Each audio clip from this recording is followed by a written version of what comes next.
And right now, you can try the Pro plan free for 30 days, a $159 value. Click the link in the description to claim your free Pro plan and start making smarter moves for your trucking business today. Warning: the following content contains strong language and may not be suitable for children. This content is primarily for adults, as this is a trucking channel and truckers have filthy mouths. Please don't tweak if I say. Viewer discretion is advised.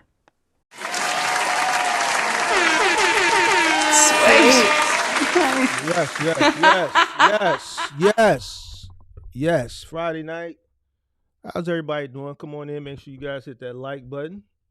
Let me know where you guys are checking in from. How's everybody doing this Friday evening?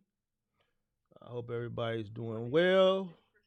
I hope everybody's safe and enjoying this Friday evening, wherever you may be. Come on in. Make sure you guys hit that like button. Let me know where you guys are checking in from. Let's get this roll call going. Look, call-in show. The call-in show is heavily requested every single day. Every day I get DMs, messages, emails, comments. When is the next call-in show? When is the next show? Look, link is pinned to the top of the chat. Please, let's not let this play out like it always does. Let's try not to sit here 20 minutes before the first person calls and then everybody wants to call in at the same time.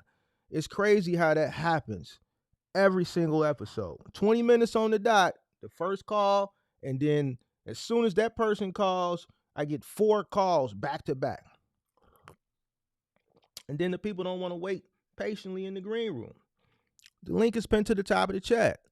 Now it's time to call. First come, first serve.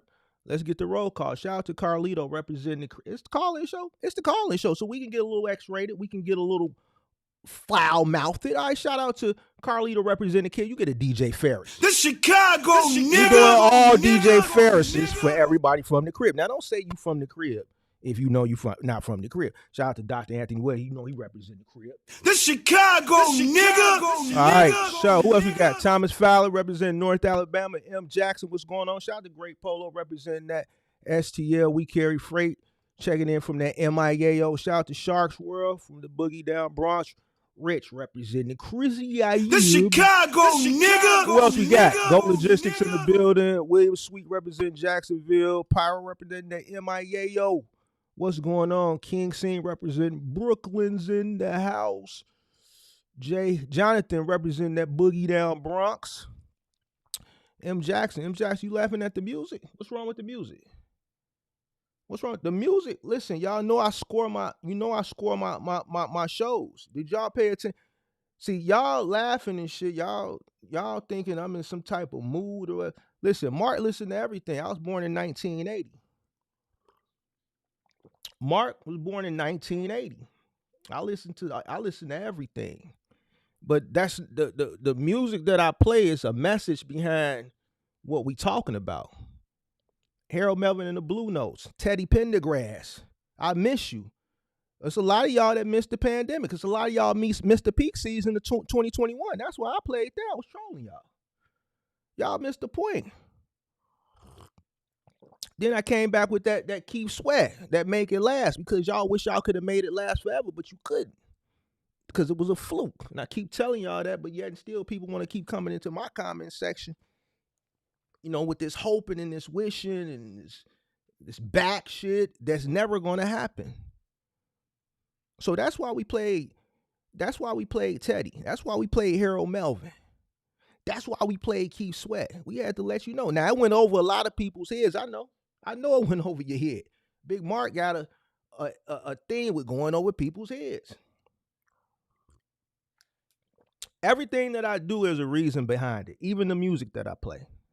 It's not because I'm feeling in a certain type of mood. I've said this plenty of times before. Shout out to FTS representing the crib by the way of Jody. The Chicago nigga. Shout out to Rio representing that ATL. Who else we got? Kelvin Birch representing Texas by the way of the crib. The Chicago nigga. Who else we got? Andrew Green. What's going on? Goat Logistics. What's going on? Representing DC. M. Jackson. What's going on? Who else we got? Andrew Green representing Jersey. Who else we got? Am I saying some of these people twice? Manny the Drive representing New York. Excuse me. Son of Light, what's going on? Who else we got? Talk with Walt, what's going on? Talk Walt say he wasn't expecting the intro. Listen, y'all got me. I switch it up. But y'all think I'm just a drill slash 90s hip hop backpack type slash Chicago drill? No. I play the music saying, yeah. I had a debate. I ain't gonna say who. We was in the Discord a few weeks ago. And one of the MGM a heavy in the MGM gang. I ain't gonna say who now. Link is pinned to the top of the chat for the call in. If you want to call in, call in.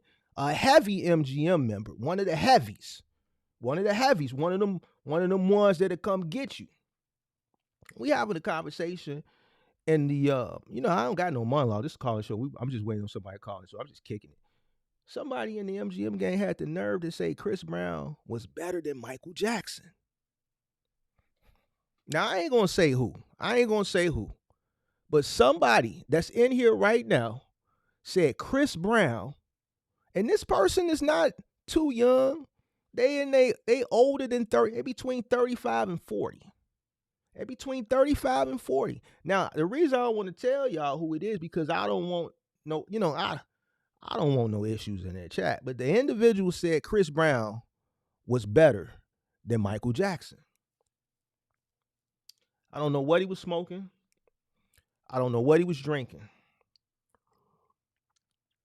On Chris Brown's best day, matter of fact, on anybody's best day, I don't care who you pick, anybody in the world that's an entertainer will never be better than Michael Jackson. And if you happen to miss those golden 80s and those, early to mid 90s, you missed a great time. But, I'm not going to throw this person out, but somebody did say that in the Discord as part of MGM gang. And, he got verbal lashes. He got verbal lashes behind it. You know what I'm saying? We ain't going to never let nobody disrespect Michael Jackson like that. Is you crazy? All right, let's get back to it. Shout out to Rich. Who else we got? Carlito. Okay. Who else we got? Who's like Eliana? What's going on? Paul Smith. What's going on? Who else we got? MD representing Michigan. What's going on? Who else we got? Go represent Raleigh, North Carolina. What up? Fastway representing Allentown, Pennsylvania. What up? Lou Jackson is in the building. One of his favorite shows. Ain't your boy on tonight? Your boy on tonight too, man. I'm going against your boy. Your boy. I seen you over there just chatting it up and shit. Now you didn't want to say it one Friday night. I was perusing through the internet. I was just perusing, and I said, let me go see what Buddy ass talking about. I don't watch Buddy that much. Let me see what Buddy be talking about. And look, I seen that. I seen this little gray brick wall pop up. I said, is that Lou Jackson? Is that Lou Jackson over here just chatting it up in the JT pocket watching? Sure enough. Lou Jackson over there having a good old time. Laughing face emojis and everything. Shout out to Blessing Hassan. She say, call in. Why don't you call in? Didn't you say recently you wanted to call in and chop it up with Big Mark? Shout out to Big Slick, what's going on? Kenneth Brown, what up? Representing that MIAO, RTP Logistics, representing Raleigh, North Carolina. Who else we got? Craig Freeman, what up? Rio, what up? You dig what I'm saying? J Rope, what up? You feel me? Great Polo, what up?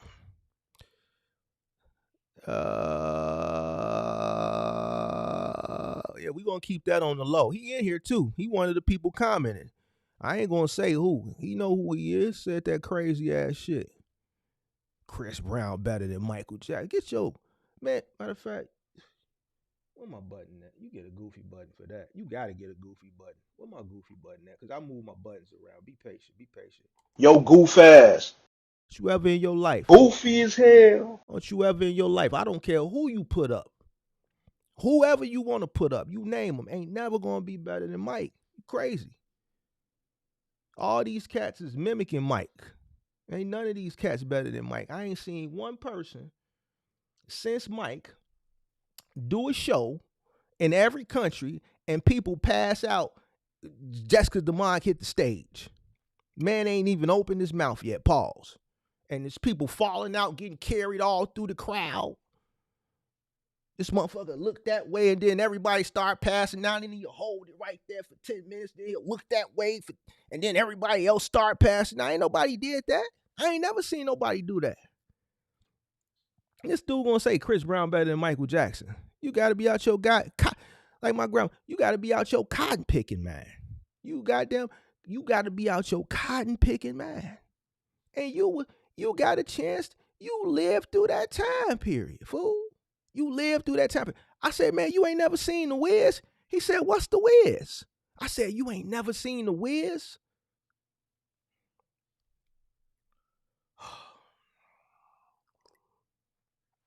Listen, if you over 35 and you believe that Michael Jackson ain't the greatest entertainer of all time, you ought to be ashamed of yourself. If you over 37 and you never saw The Wiz, you ought to be ashamed of yourself.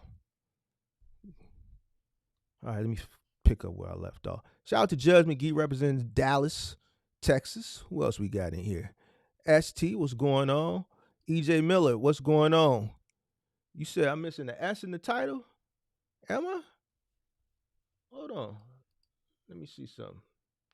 If I am, ain't nothing but a quick edit. Oh, I sure am. Hold on. Thank you for pointing that out to me. We'll just change that right here. Boom. Appreciate that. All right. If you hit refresh, it should be there. If you hit refresh, it should be there. All right. We got us a caller. All right. Let me pull him up. All right. Let's see. Who we going to do?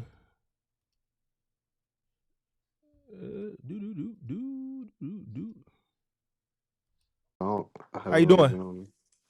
What's how's up? it going? What's going What's on, the man? deal? Chilling. What's going on?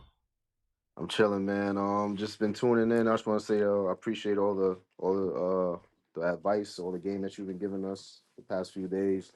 I'm a new subscriber though, but the past Okay, couple of you like videos and live streams you've been putting on has been pretty like useful. I just want to ask you a appreciate it. question though. Um, I wanted to know if it's smart to get into like the semi truck business right now.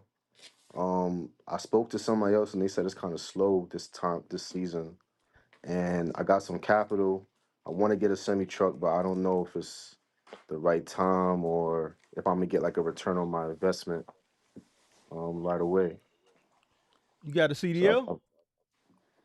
I don't got a CDL. So what I was gonna do was get the truck and then get a driver and have him run the loads. What happened if the driver quit on you? Got to find a new driver. No, what I'm saying, what if he quits? Let's say, where you live at? I live in Brooklyn. All right. So let's say you hire this driver, he drives, and let's say he quits in Idaho somewhere. He just parks the truck at a truck stop and just takes a plane back home. What do you do? I mean, that's gonna be tough. Might have to Yeah, go no. to You know Idaho and why? pick my truck up. How you gonna But do it? shit, I don't know. I don't know. Exactly. So you think it's a good idea if you don't know?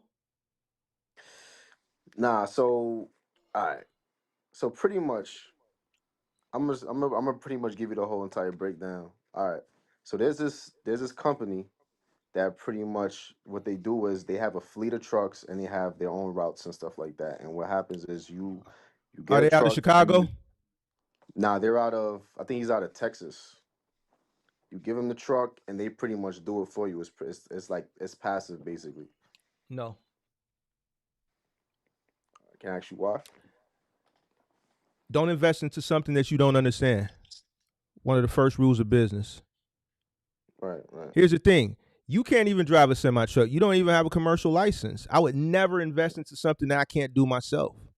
Never. Mm, Why would I okay. my driver quits? Drivers quit all the time. Then what? Your truck is stranded. What if they just leave your truck just in the middle of what if they just leave it in a truck stop, which a lot of drivers do, and then the truck stop Mhm. tows it. So you can't even fly out there and move it because you don't know how to. You don't know how to drive it, nor do you have the license to drive it. So what do? Got Drivers you. quit all the time and abandon trucks. Hey, yeah, I quit, man. Key in the glove box. Mm. Yeah, that's funny because someone actually Sec- told me that. Second of Yeah, all, you never been out there. You could hire me. I could drive for you. I could sell you a bunch of bullshit. You wouldn't know it's bullshit because you wouldn't know what I'm talking about. I could right. be robbing you. I could be stealing fuel, diesel. I could be doing a bunch of shit. You wouldn't know because you never been out there. That's true. So why would you invest into something that you don't understand? I've been trying to get some game on it, trying to get as much, that's why I've been tuning into you, you know what I mean? Try to get some insight on it, but You know how you get the you know, best insight outside of the educational stuff? mhm, Experience. right, right, You right. can't listen. A semi truck, as far as the trucking sector goes, as far as the ground, right? It's just different modes of transportation. You got ocean, air, freight. I mean the intermodal, and you got ground. As far Mhm, as the ground, semi trucks, tractors are at the top of the hierarchy. It's the okay. most advanced, complicated lane that you can run on the ground. Mm, So to hire, there's people that hire that thought just like you and that continue to think just like you. And I have people up on some of my, some of these clips from these call-in shows. Never planned on getting in the truck, got a truck, rented a truck, and put a guy straight out that never drove a truck themselves. All right, running a 26-foot box truck is advanced in comparison to a cargo van. So what do you think running a semi truck is to a box truck? It's even more advanced. right, right. So how can you train a driver if you never done it before? How do you know if a driver's selling you bullshit if you never done it before?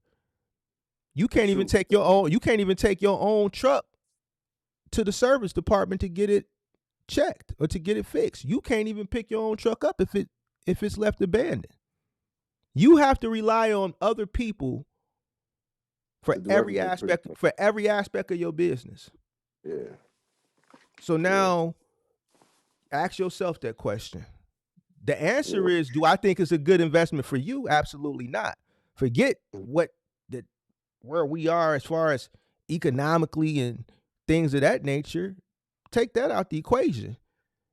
Just because you don't know what you're doing. You don't have no experience, nor do you plan on even stepping foot in the truck and learning it. yeah. The best thing I would say, if that's what you want to do, is I would I would go to CDL school and I would go work for a company for a year.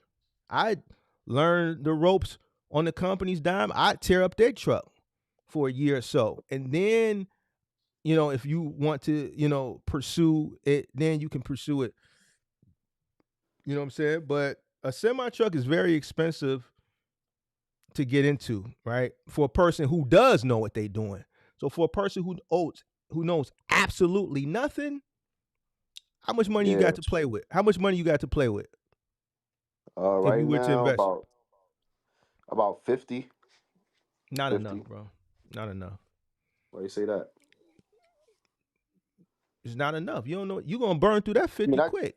I have more, but that's how much I was willing to put into the business. If you want to give 'Cause 50,000 away, just it's hit the super nah, chat, I ain't trying to I ain't trying to get fifty and thousand away because I'll go buy 4 cargo vans and pass them out to some lucky people in the audience. If you want to get $50 away, just hit the super man. chat, donate it, and then I'll give 4 cargo vans away. No, I feel you on help that. I help definitely four understand what you're people saying. out. You dig what I'm saying? It's 4 people No, I in here understand that what would you're saying. love to get a cargo van and run it the right way. You want to get $50 away. You dig what I'm saying? But you're 50,000 and you don't know what you're doing. Once you get the truck and you get everything, Yeah, it's gonna be you it's may starting to have some run. working capital, you may not. But here's the thing: you don't know what you're doing, so that 50 gonna be. You do got a little money left over. You don't know what you're doing, big dog. Yeah. I seen people lose 50 in this box truck thing. Mm. It's only Now I ain't the trying only to thing I is ain't I trying to got sold on the discourage you. passive part. Nah, it's cool. Nah, you're not discouraged. I need real information. That's the reason why You I say called in. It's not about you say that. you You know got what I mean? sold on the passive part. Yeah, Like man. on the passive aspect of it, like they pretty much handle all the back end work. Yeah. Who sold you it? I think I got. You said Texas. I think was it a woman? Nah, it's a dude. It's a dude. His name is Wesley. He has a business. I think it's called Ted Automations. Maybe you might know about He it. online? He on YouTube or Yeah, something on Insta? he on I don't know if he's on. Instagram He probably. got a website. They got a website. Ted's Automation. I have a Okay. friend, so he has shares, and then he has the actual truck aspect of it, where you could buy shares. My friend bought some shares, and he was making money passively. Like every month, he was getting a check. So I'm like, we were both thinking that we get into it and actually get the truck, like the physical truck, as opposed to just getting the You don't shares. need no partners, bro. You don't need no partner for no damn truck. Yeah. Bro, don't let people sell you on passive income when it come to trucking. That's the whole I don't. Well, some people it's a scam, but some people it's just a marketing tool to get you to buy into whatever it is they selling. A marketing, I mean, a mentorship, courses, coaching, whatever.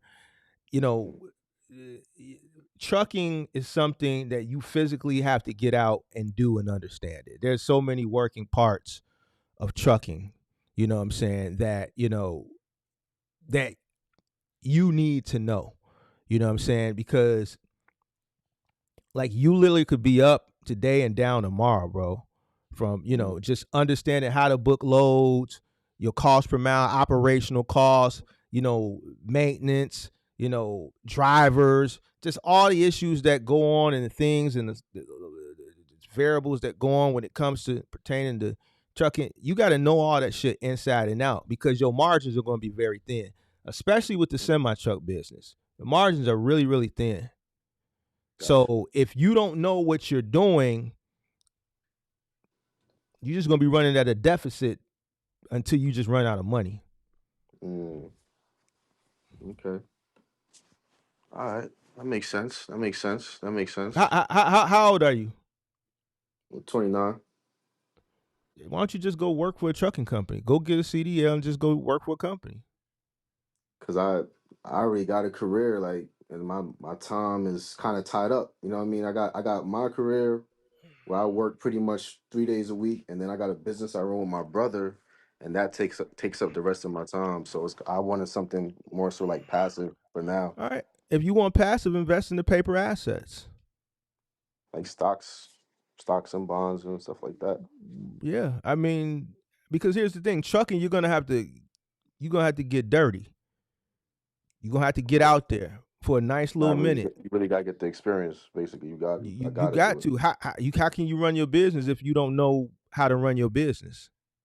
You That's a get a fact. semi That's a truck fact. and shit happen. You're gonna find yourself looking for me. Hey, Mark, you got a minute? Can I talk to you?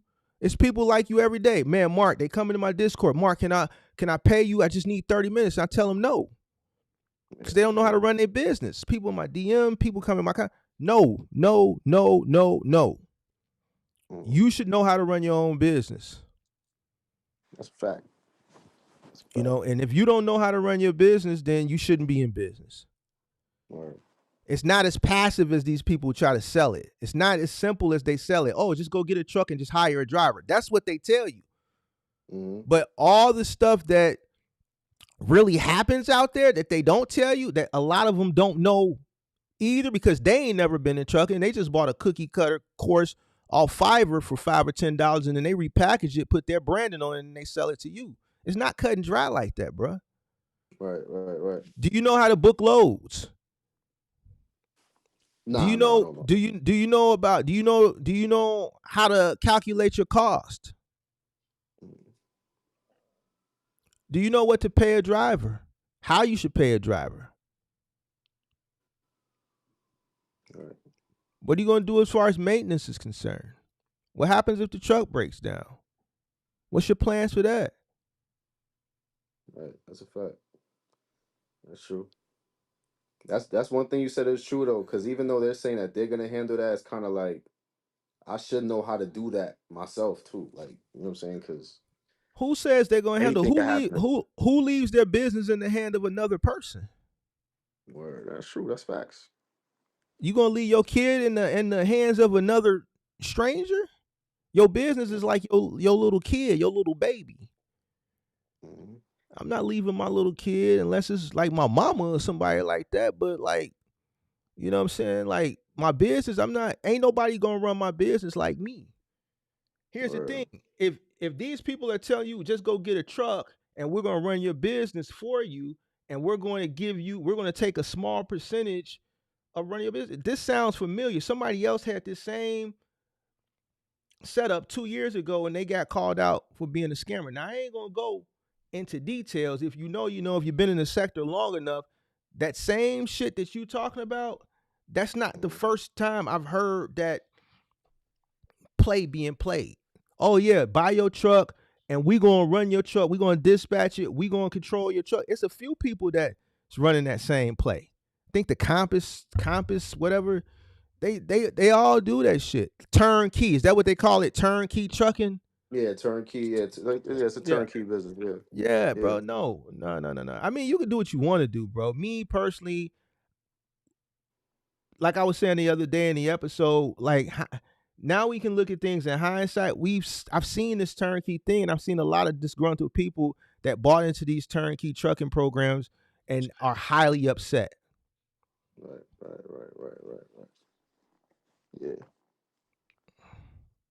Okay. Yeah, I need the game, man. That's why I called in because it's been on my mind. I'm like debating, like, damn, I'm trying. You know, when it's staring at you in the face, it's like you wanna do something to it. You wanna do something with the money because you don't, obviously inflation and all of that. You want to put it into a business that's gonna get you return. So I know I needed an expert opinion. So I definitely appreciate that for sure. Just For sure. invest the money. I mean, just invest it. I mean, Word. invested into still even investing in it, you still gotta do your research. Never invest into something that you don't understand. Period. Yeah. And don't let nobody sell you on no passive income, bro. Like, like now it's sad that, but when people say that word now, you damn near gotta Mhm. run. You see what I'm saying? You You damn got near you gotta gotta run. run. Damn near. Because everybody that I hear the word come out of their mouth, They they got on some got. BS. I don't talk about passive income because even though I understand it's important now, you need multiple streams of income. I tell people how to get it with what they got going on and then investing into other things. Once you figure out one thing, what your main focus is, then you'll figure out how to move and shake in other aspects. You know what I'm saying? Trucking is not something that's passive, bro. This is something that you have to be active. Even if Mhm. you're not um active in the field, you know what I'm saying? You still have to Yeah. be active.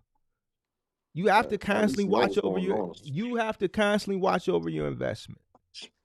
Right. Constantly. It's not something that you can just put to the side and it's self sufficient. It's not. You have to Okay. constantly monitor your trucks. You have to monitor just every single aspect. Your fuel cards, your trucks, where are they at? Where are they at? Are they en route? Are they where they're supposed to be? Do you Mhm. have technology, fleet management software technology where you're monitoring the driver's behavior? Right.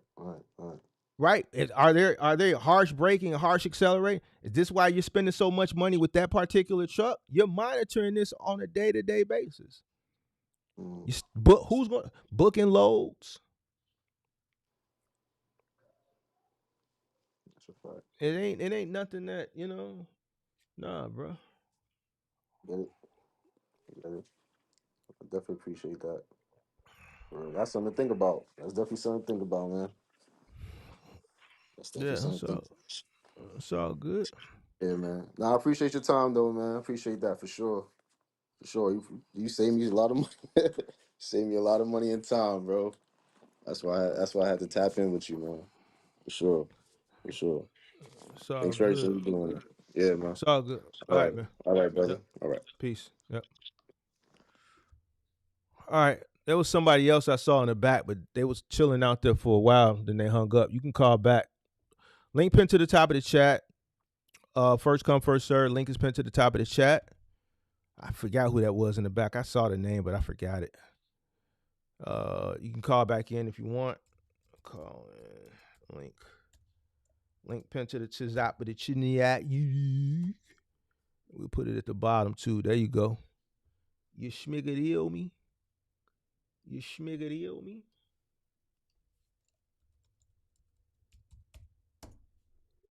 Oh man, she always call me when I'm streaming. I told her that's I was for the stream. All right, link pin to the top of the chat. Whoever that was in the green room, you can call back now. All right, let me see what we got here. Let me finish my roll call while I'm waiting somebody. Whoever that was in the back. You dig? You dig? All right, here's somebody else. This wasn't who that was, but let's see who we got here. Oh, yo, Yo, what's going on? what up, OG?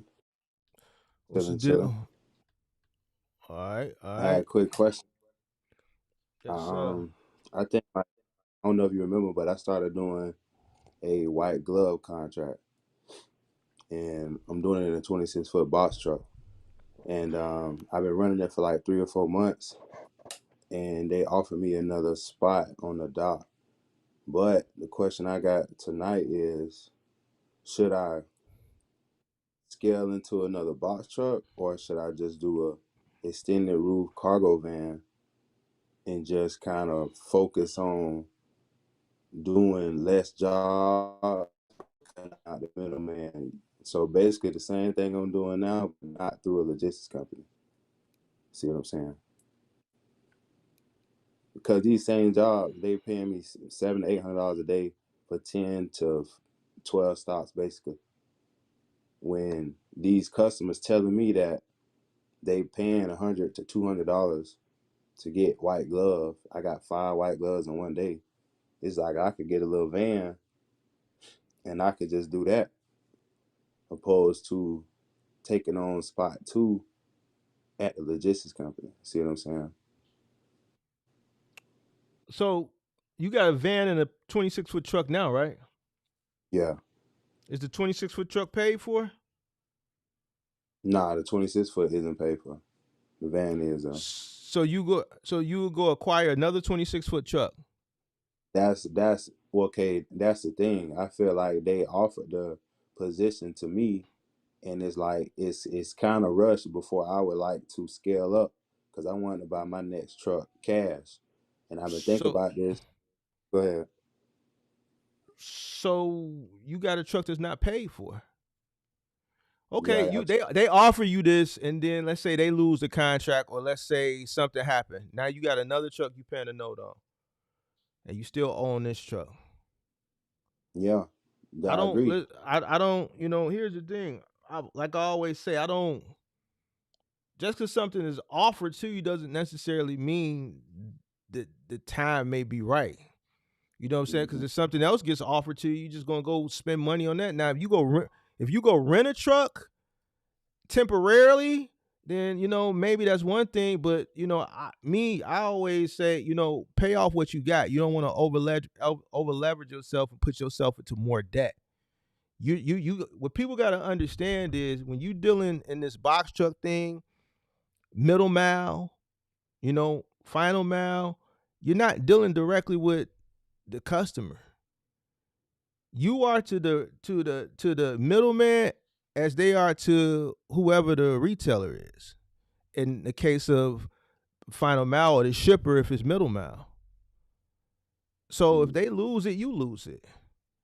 So Yeah, you gotta keep that in mind. You know what I'm saying? So that's you why. know, Yeah, 100%.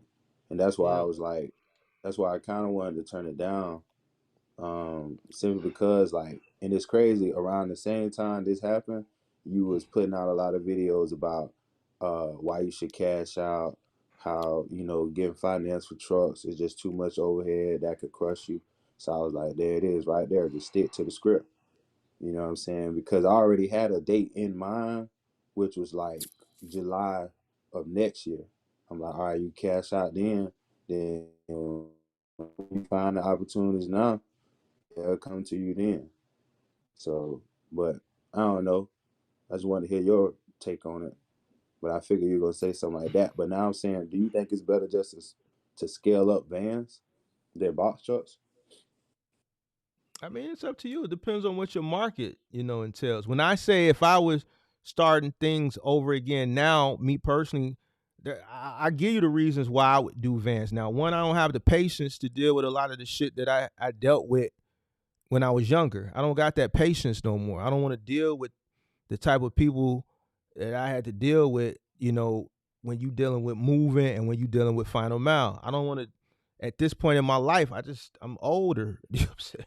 The shit that I was willing to do when I was on the come up, I'm just not willing to do it no more.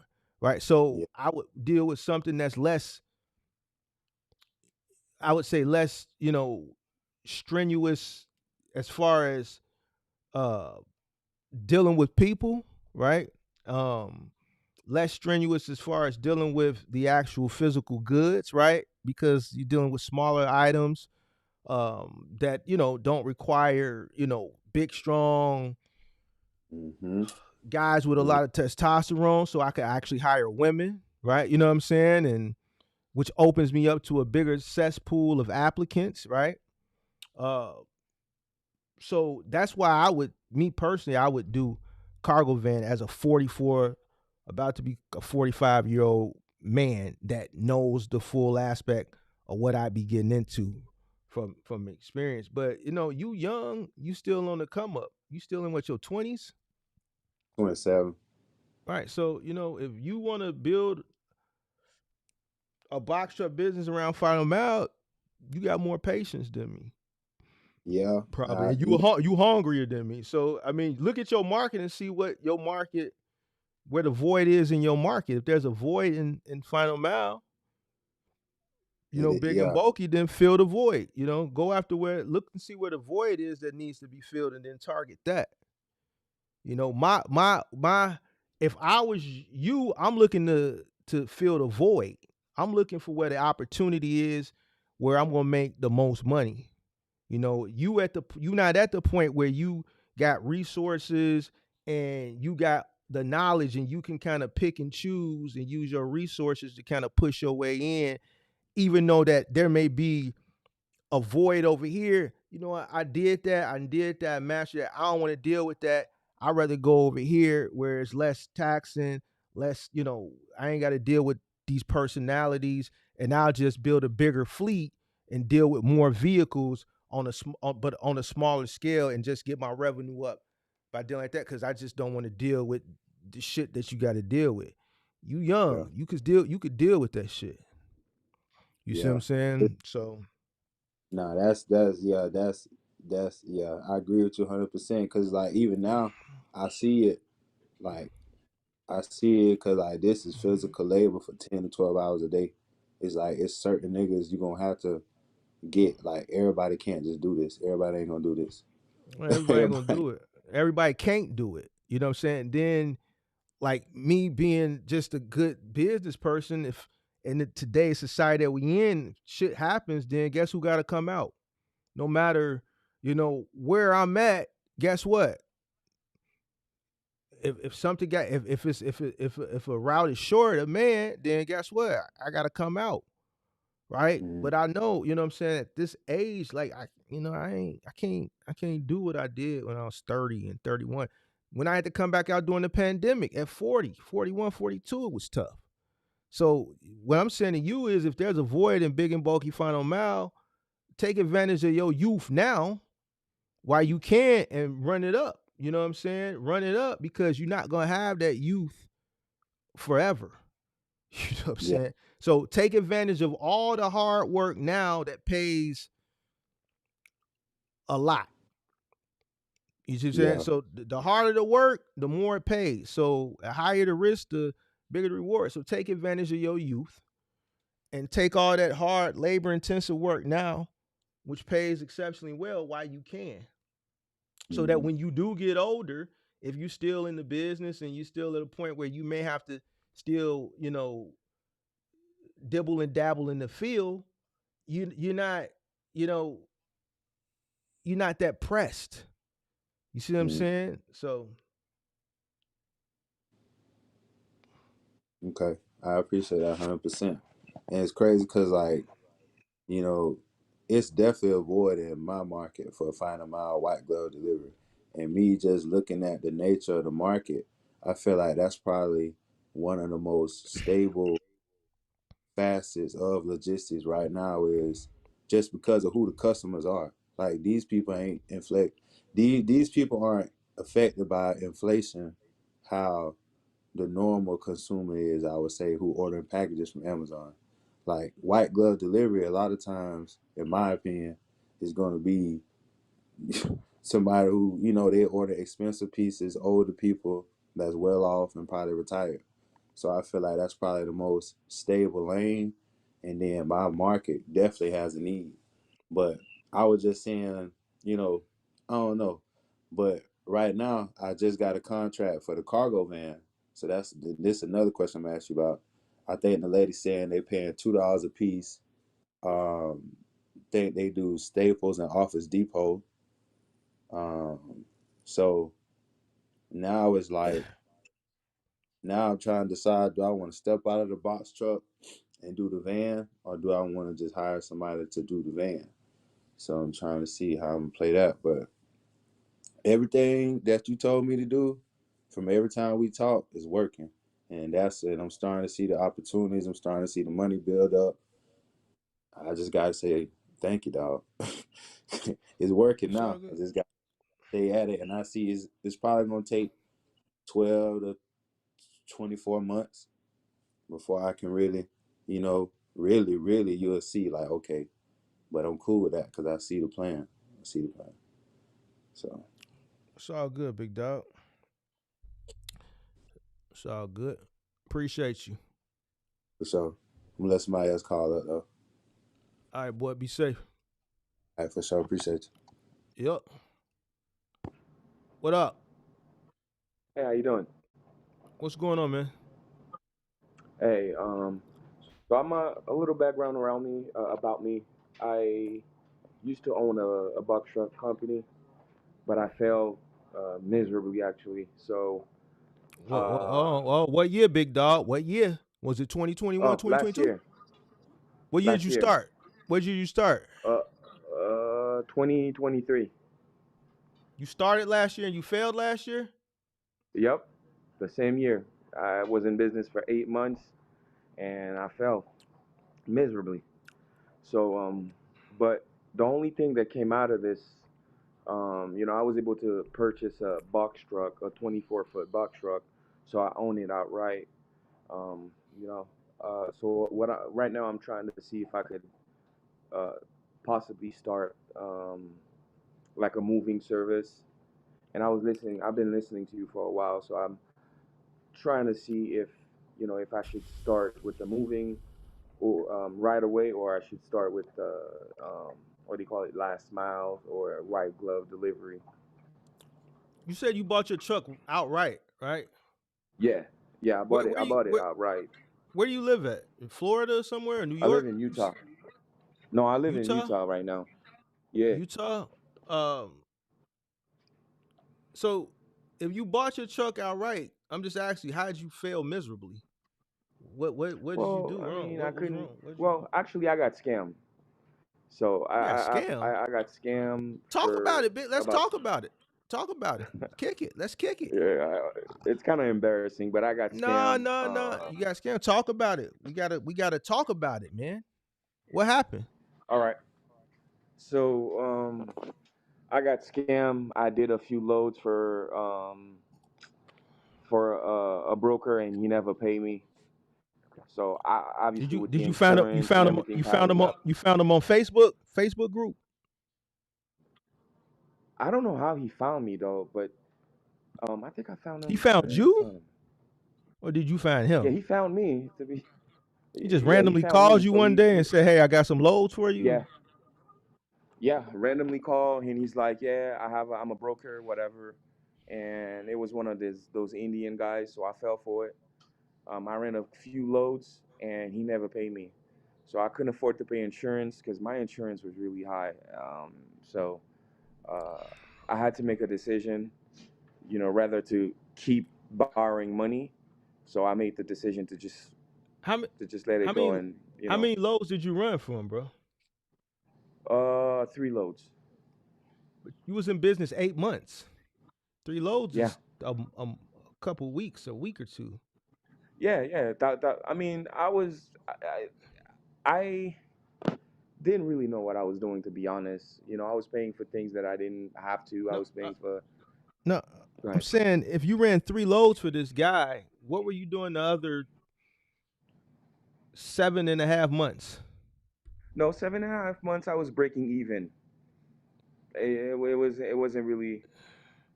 I wasn't really making that much, but since So, I didn't have a.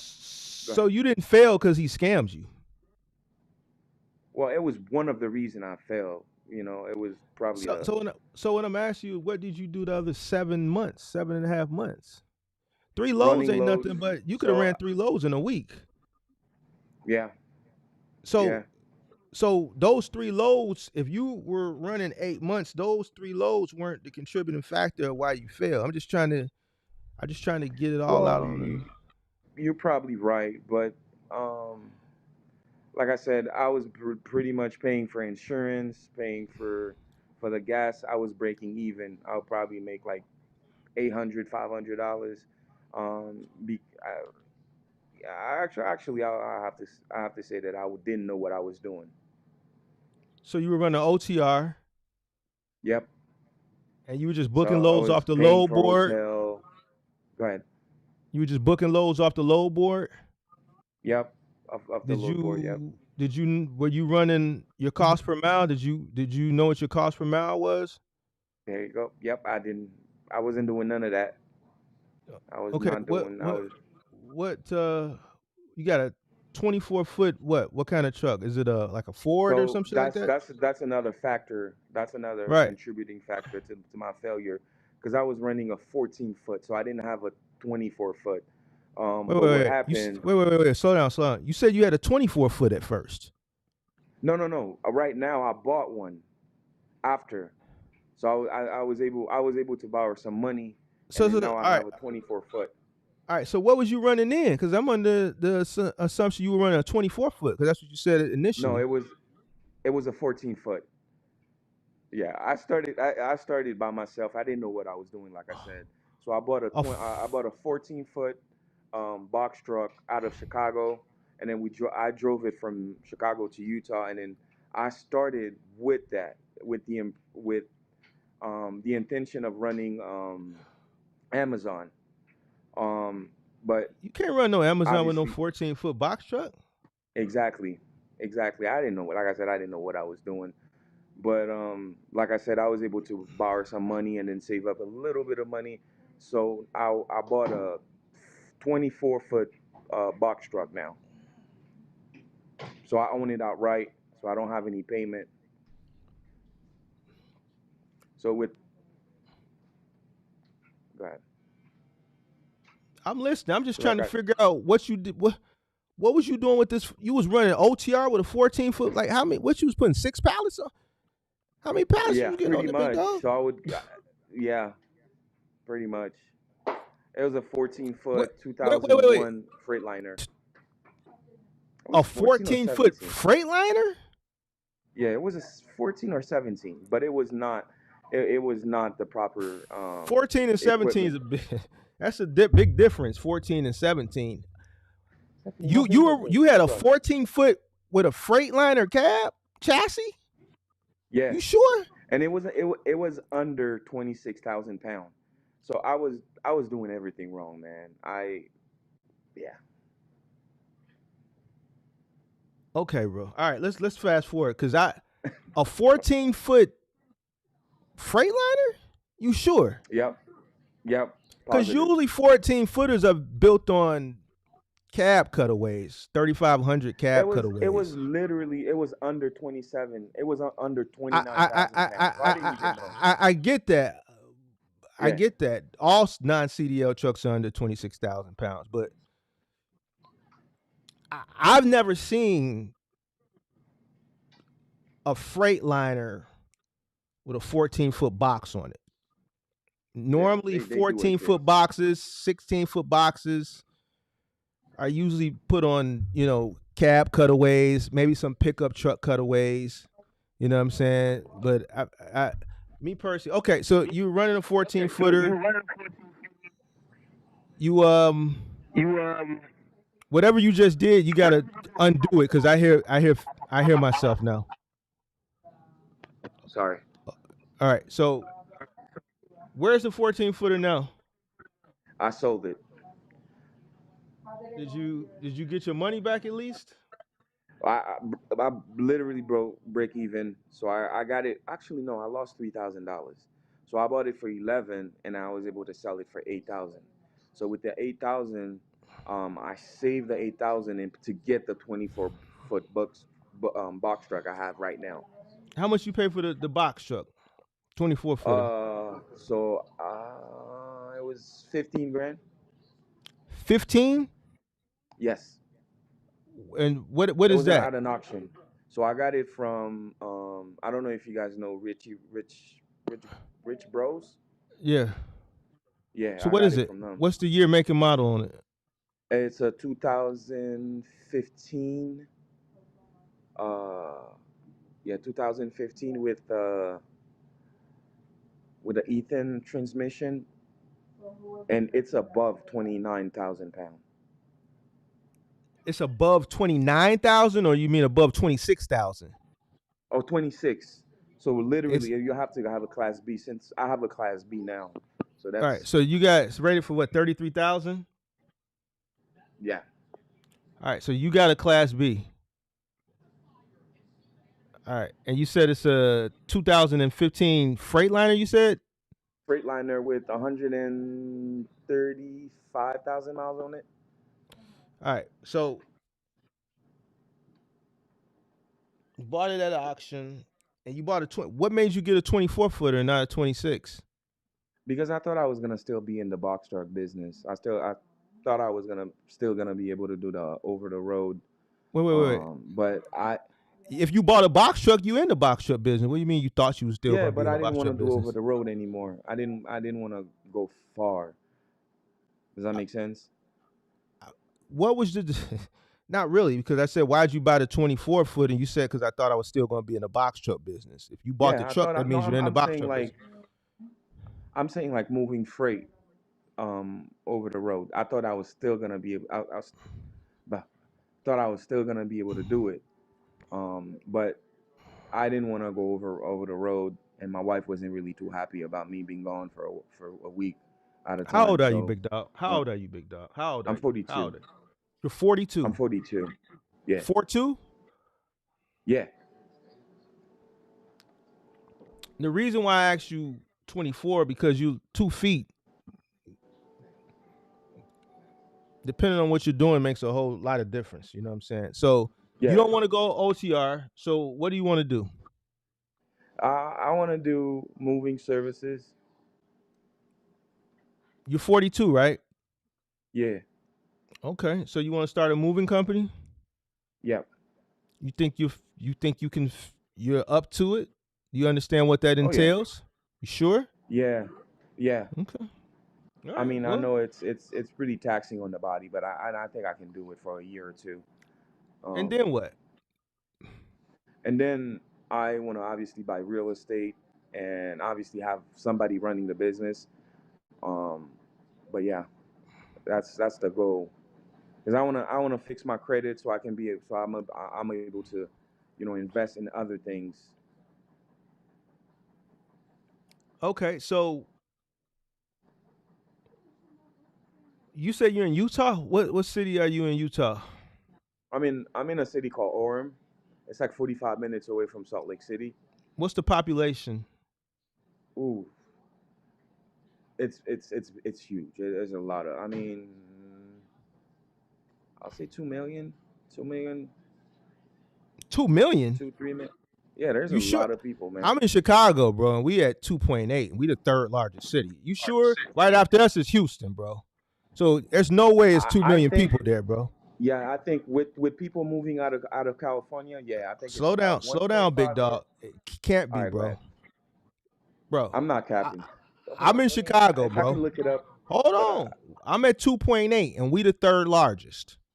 Right after this is Houston. You got Philly. You got okay. Phoenix. And all these, like, let's look it up, big dog. This is very important. You got to know this. You said you want to start a moving company. You said Salt Lake City? Yeah, You give me Salt the Lake City is population like for an Salt Lake City or the small town that you in? Town you No, in I'm not. It's small. not a small town at What's all. the name of it? What's the name of it, big dog? Orem. So Orem, You Orem, Utah? Utah. Yeah.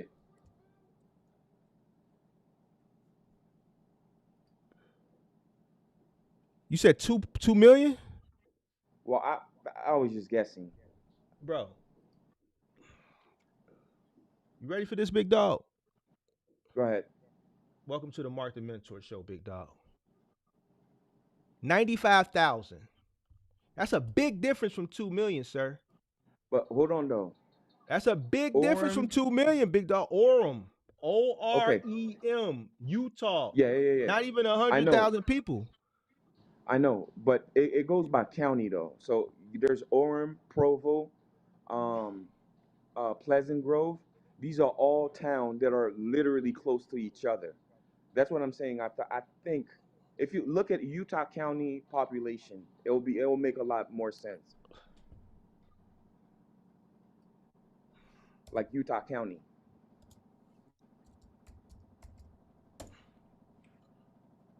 Still not even a million people. Damn, damn! I thought it was a lot of people. Shit.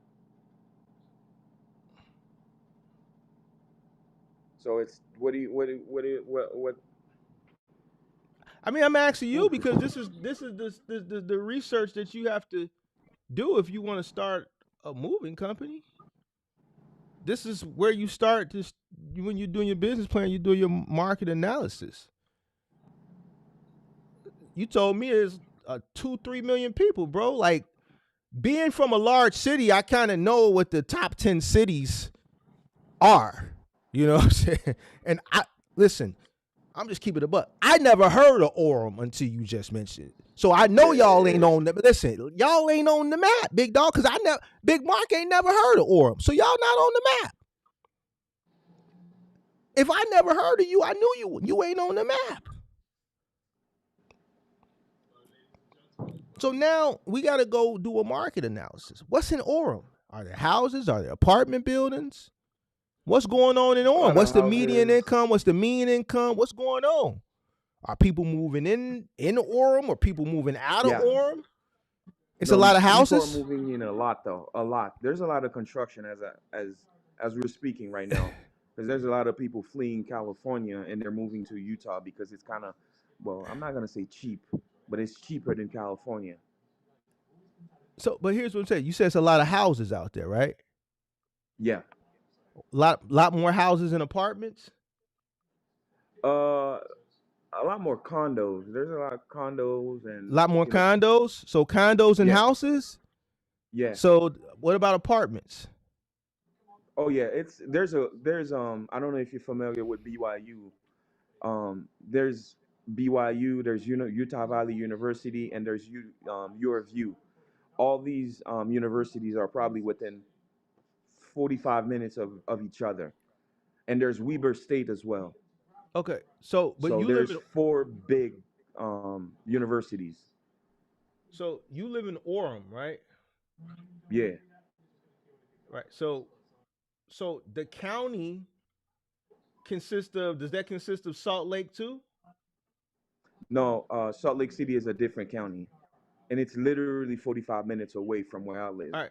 So you need to do a market analysis. If it's a lot of houses and condos, just from saying that, what do we think about houses and condos? What do you mean What do you think when a person moves in a house? about that? It's a high likelihood that they're not going to be moving anytime soon, right? So you Okay. need to research what's going on out there to see if it's worth starting. Is there enough volume out there? What does the competition look like? You know what I'm saying? Yeah, there's a I few mean, competition though. I mean, the competition is one thing, but if you're going to invest fully into starting a moving company, there has to be moves. Is it enough moves for you to, have Sustain the business. consistent business, constant business coming to be able to sustain? Like if you were in a larger city, then I wouldn't even be asking you this. I'd be on the talking something else. That's why I said, well, where you live, this, that, and the third. You know what I'm saying? So this is the research that you got to do. Um, because here's the thing: a lot of apartments, a lot of turnover. People are moving apartments every year. Person moves an apartment. Like I've had customers, we literally moved them every year throughout my whole career. Every year they moved. Every single year. I had one lady, we moved her 7 times in 1 year. Apartment to apartment to apartment. People, when they move in their homes, you don't really see them anymore. That's that when you move. So, if you got a lot of homes, then, because of that, condos, there may not be as much volume. So this is something that you need to look into. 2, have you ever done moving before professionally? No, I try to do what do you call it? Labor only. Mm-hmm. Yeah, I mean it's not bad, but it's I want more money. I'm 42. What do I you mean don't you I don't tried to do know. it? What was wrong with it? Yeah, well, I tried to do it with a truck before. With Mm-hmm. when you sign up with U-Haul. I already have a business set up, so you sign up with U-Haul, and then you help people move out. You can Mm-hmm. charge. You can do what do you call it? You could do move in and move out. I don't know Mm-hmm. what's the terminology, but yeah, Labor I only? tried that, and was that Okay. It's labor only. yeah. Okay. And what happened? I mean it was cool, but I just like I said, I just want to make more money, and I mean, it's the same money. If you go on movinghelper.com for U-Haul, you got people that are still charging. The labor cost is the labor cost. So if you yeah, charge $100 an hour for 2 men with the truck, without a truck, the labor is still $100 an hour. So the only additional money you'll be getting is the truck fee. You make your money off the labor. You make money off the truck fee, but your money is being made off the labor. So I don't understand. Like, what do you mean you're looking for more money? You know what I'm saying? If you didn't like doing labor only, what makes you think you're gonna like just adding a truck into the well, mix? The truck is just it's gonna not bring I you an didn't like it. additional. The truck is only gonna bring you maybe an additional somewhere between. Well, you got a 24-footer, depending on what you charge, 150 to additional $250 a job. You're just charging the truck fee. The labor is the labor cost. If job takes you 5 hours, whatever you're charging, what were you charging for the A labor? hundred, a A hundred. hundred an hour Yeah, yeah. for how many guys? 2 guys. So what was? I don't understand. What's the problem there? What you mean you want more money? Well, it's not a problem. Like I said, I don't want to fail anymore. I just want to, like you were I saying. I know, I I, know, but I you said you just didn't. You want more money. You're moving people. You're moving them into the house. You're moving them out of the house. The only thing that's not there is the truck. the truck. So what didn't you like about, because moving, that's the whole thing about, if the customer was providing you the truck, if you didn't like moving people out and in, what's going to be the difference of you just replacing the U-Haul truck and putting your own truck in the mix? You make the most money off the labor cost, not the truck. Okay. So I'm confused. If you didn't like that, you're not gonna like just throwing your truck in the mix. You ain't gonna like it either. Truck fee, what, 150, $200? Yeah, but I figured that since I don't have a car payment, so I don't have a truck payment. I thought that I could make a little bit more money. Uh, I mean, here's the thing: if you're charging 100 an hour and the job takes 5 hours, how much is that? 500. All right, and how much would you charge for a truck fee?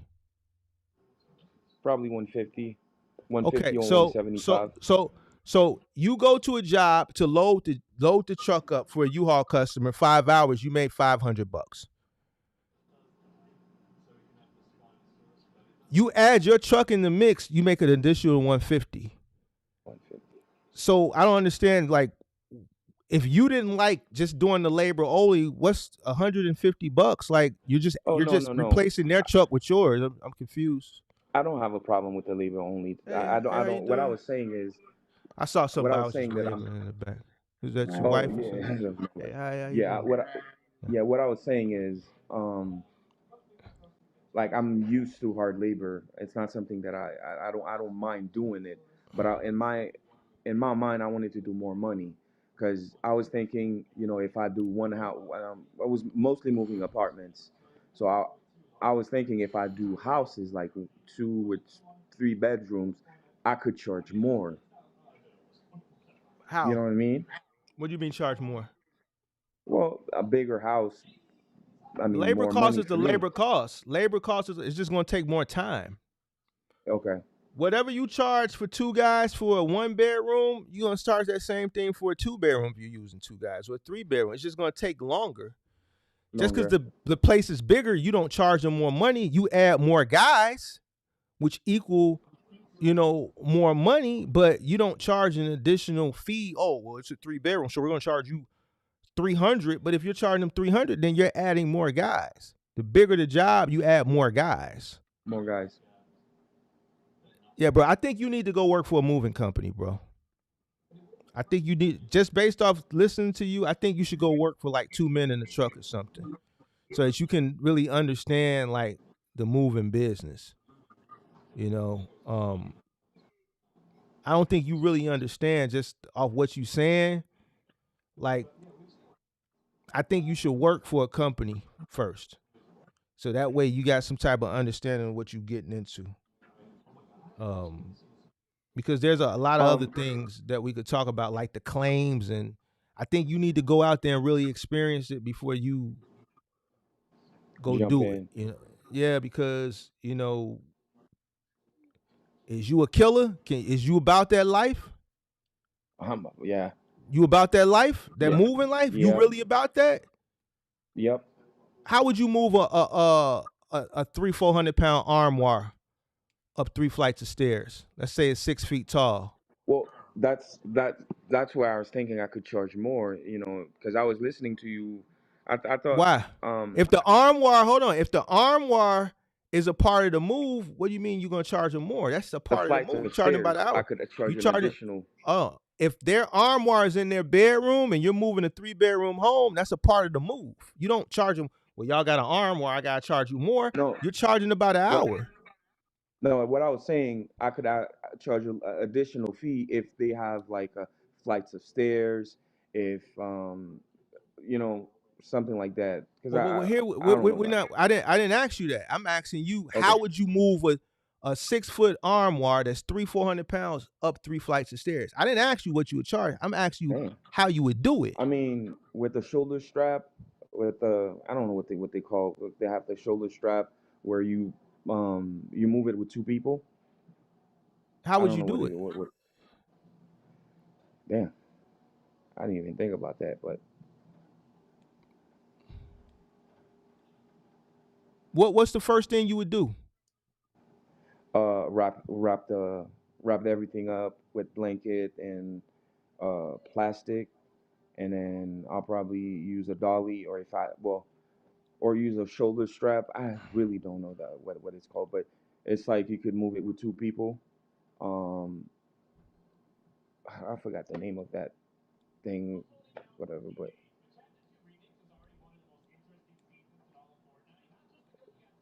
uh, yeah, I think I need to work for somebody else so I gotta understand what I'm getting myself into.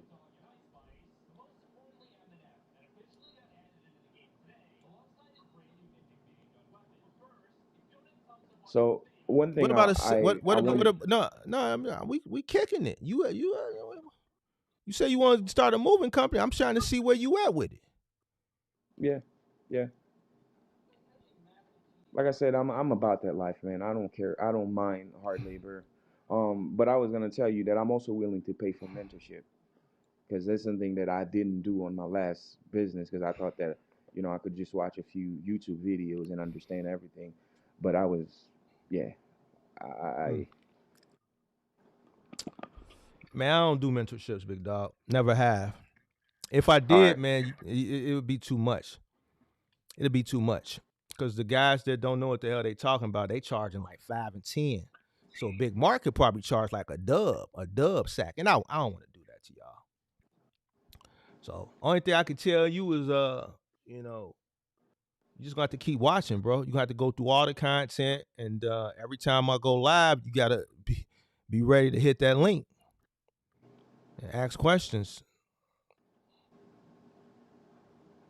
I think you need to go work for a company, big dog. You know what I'm saying? The thing with moving is great money, but there's a lot of claims associated with it. And, claims to the goods, claims to the property, and then wear and tear on your body, workers' comp claims. You know what I'm saying? So I think you need to fully understand what you're getting into. You know what I'm saying? The reason I asked you for an arm one, I was just curious to see what your knowledge base was. You know what I'm saying? How would you move a mattress in a box spring? Because you said you did Uh, U-Haul moving help. What's the first thing you do if you moving a mattress in a box spring? so usually I take the what do you call these things? Um, so mattress usually they have like oh my god, I can't think right now. Mattress bags? Yeah, I'll take Huh? the mattress, I'll wrap it up, and then the box How do you take wrap it the mattress? I'll take it apart. How do you No, wrap I the don't wrap the mattress? mattress. I just put it in plastic. I just wrap it Plastic in what? plastic. The little transparent plastic, the moving plastics, and then Shrink I'll wrap? take the shrink wrap. So What? you wrap I it don't know. then. So you wrap it. Yeah, I wrap it pretty much, and then I'll take You wrap the the bed box frame spring too? apart. No, no, no. I'll take the bed frame apart, Do you wrap and the then do you wrap the box spring too, or you just wrap the mattress? no, I'll wrap both everything. I wrap everything, Okay. Then what? and then I'll take the box frame apart. I take the legs. I'll unscrew the legs because usually the legs are the easiest thing to break. I'll take it apart, wrap up everything, and then it's easier that way. When you go into a house to move them out, what's the first thing you start loading onto the truck? What do you was that? I didn't hear you. When you go in a home, you show up to a home, a 2 bedroom, a 3 bedroom, a 1 bedroom. One bedroom. What do you do? What's the first thing that you start loading onto the truck? So I'll start with the heavy items, like everything heavy, like if they have fridge, um, everything heavy, and I'll start with the heavier stuff, and I'll go down from there. Wrong. Why you start with the heavy stuff first? What made you like? How did you figure that you should start with the heavy Is stuff the first? hardest thing to move. The hardest is the hardest. I try to So go for. I don't so know. so Maybe so my brain. so so do you think that's how you pack a truck professionally? You start with the heaviest stuff? Who told you that? That's wrong. I okay. That's wrong. First thing you should start with is the boxes. You build a wall.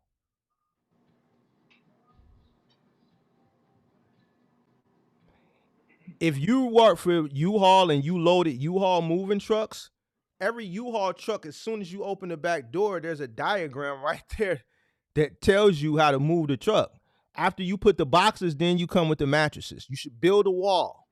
Boom, build your wall. Build your wall. Once your wall is built and you done with the boxes, then you come with the mattress and the box spring. Bring them in the truck. Stand them up. Put them flat against the raw. Come with you a strap. Strap that in. Boom. If it's room up here, any vacuum seal bags, any cushions that are in garbage bags, clear all your airspace. Whatever airspace you got, that little airspace, then you use them as fillers. Your vacuum seal bags, so on and so forth. Then you got to remember your floor space. You got floor space. Then you can start coming with your dressers and shit like that. You build a wall, you got to keep a wall.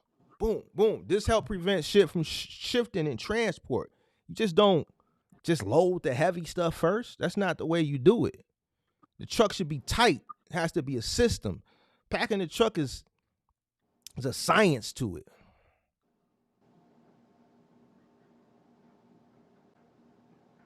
So this is what I'm saying. Like, you loading people's stuff for U-Haul and you don't even know how to pack a truck. So in order for you to learn, you got to go work for a company, big dog. Y'all just gonna go into people's house and start throwing shit on the truck, and that's not the way to pack a truck. You just don't. Oh well, just start with the heavy stuff first. That don't like nah. It's a science. You shouldn't see no cracks. I shouldn't see no. I don't want to see. Listen, I don't want to see no space.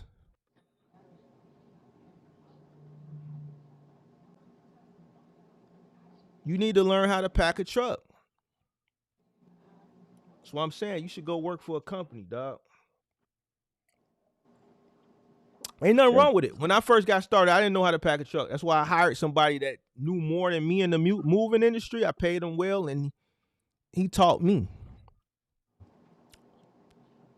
His name was Aaron. So just off some of the things that I've asked you, bro, I just think you should seek some guidance, bro.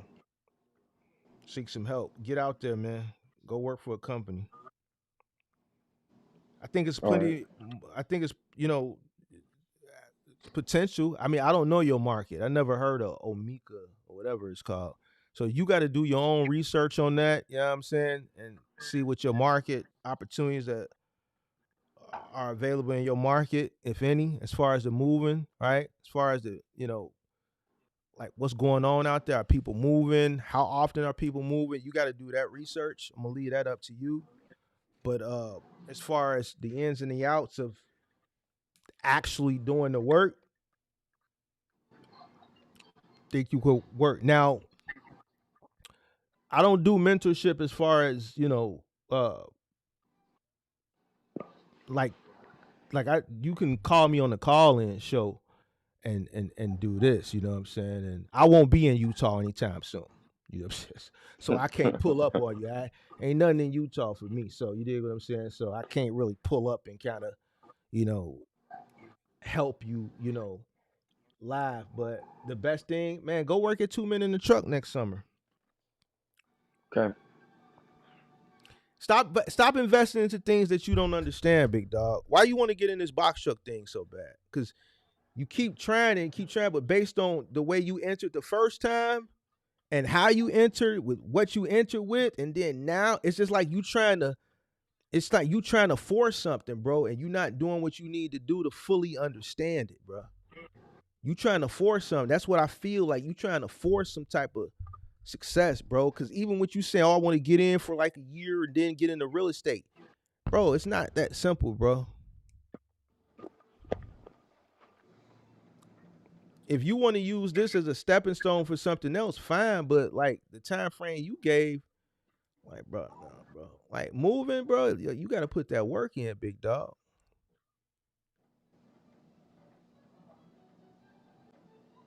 Why you want to do this Yeah. so bad?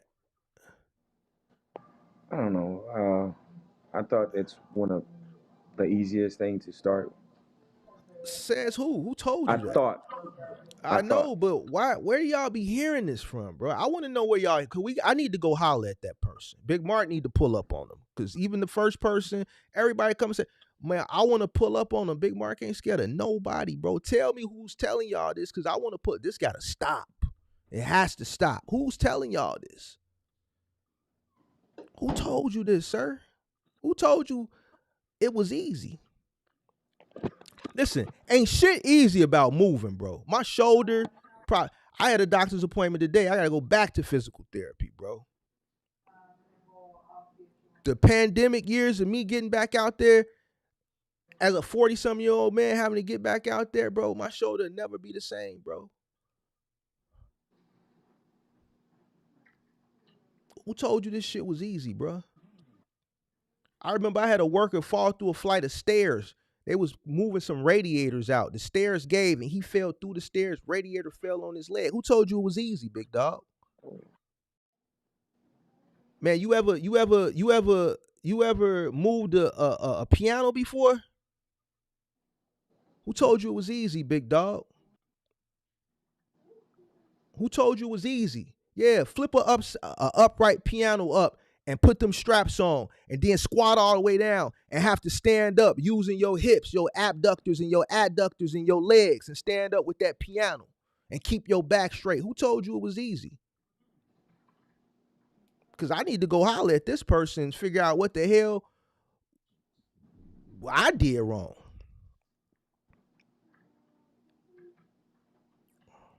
I thought I did everything.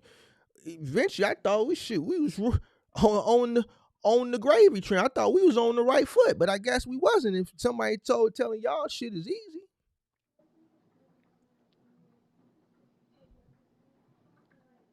You ever carried a sleeper sofa up 40, 50 flights before?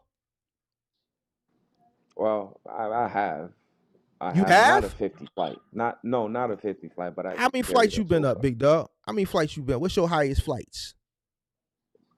Probably where I live right now. Let's see, second floor. So it's not that. Yeah, it's not. It's nothing like 50 flight, but yeah, Bro, a I second floor understand. is a second floor is an average move. That ain't nothing, bro. That ain't nothing. That's nothing. That's come on, Easy bro. work. That's that's light work to a mover, bro.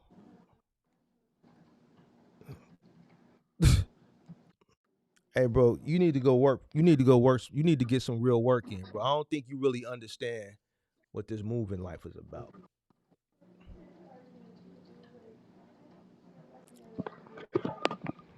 Why don't you do like curbside or something, big dog? You got a lift gate on that thing? Yeah, I was actually that was my plan B actually. I think that's probably more Um, your lane, big dog. I'm gonna keep it a buck. Just having this conversation with you, you need something that's pretty much a little bit more cut and dry, bro. I'm gonna keep it a buck with you. I just me filling you out, bro. I don't think, and somebody may get mad at me because man, where you crushing your dream? But man, I don't think moving may not be for you. I think you more of a curbside type of guy. but curbside doesn't really pay that well though, is Says it? who? Who told? Who told? Where are you hearing these things, bro? Okay? You keep saying that. What pays good? What's good pay to you? Uh, Keep it a I don't buck. know, Keep it a buck. $300 to $400, 300 and up a day. You think you're not gonna make more than $300 doing curbside in a 24-foot box truck, bro? Oh, what? That's all. I'm thinking you finna say like a 1,200 or something. 300. That's all you need. That's all you A need, big day? dog. That's it. Yeah, 300 and up a day. Yeah, Well, why don't you go do Uber or something, bro? If that's all you Uber and need, you well, nah. because you the way you saying it's not enough money, I'm like, damn, what's enough? Then you tell me 300. That ain't shit. Yeah, You can make that on working a gig app. What are you talking about, bro?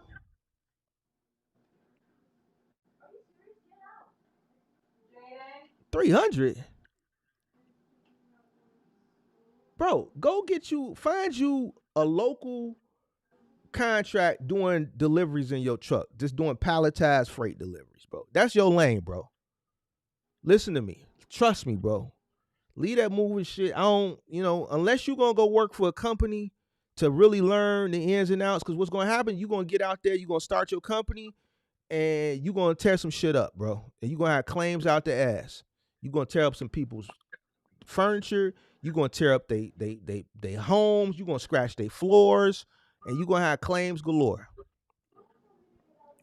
So if you're not gonna go and really learn, you know, how to, run a moving company, bro, just do some shit that's safe.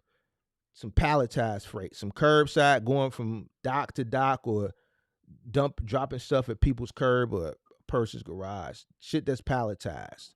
One person, you could do it yourself. It's not easy, but it's easier than moving. You're not over the road. So, you said your wife wants you to stay home. So this gives you the opportunity to stay home. It's not as taxing as the moving. It doesn't require you to go find other people, which is also going to be um you know moving, you got to find people and you got to keep them, bro, right? So this curbside, you just only got yourself to rely on. You can find you a 5 or 6 day week contract and just go do it, bro.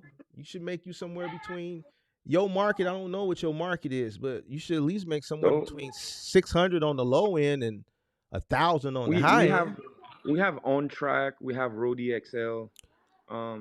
That those are apps. Those are gig. On Track is cargo van. Roadie XL is gig. All right. It's a gig I'm app, talking yeah. right. I'm talking about dedicated. You need to get with a 3PL. See what T Force got. See what Capstone got in your market. All right. See what some of these 3PLs have for curbside. See what Okay. I think for Delatone got some curbside contracts. I don't know if they got anything out in your market, but check with some of these 3PLs. How long has your authority been active? Right now, I mean, 2 years. All right, so then see what's up with R&L Carriers. See if R&L Carriers is out there. You need 9 months to get with them. So if you've been active for 2 years, apply with them. See if they got any opportunities in your market. Okay. See if US Pack got some opportunities out there for a 26-foot box truck. Go on US Indeed Pack. and yeah, US Pack. See if they got some opportunities in your market for a 26-foot box truck for some curbside one man stuff.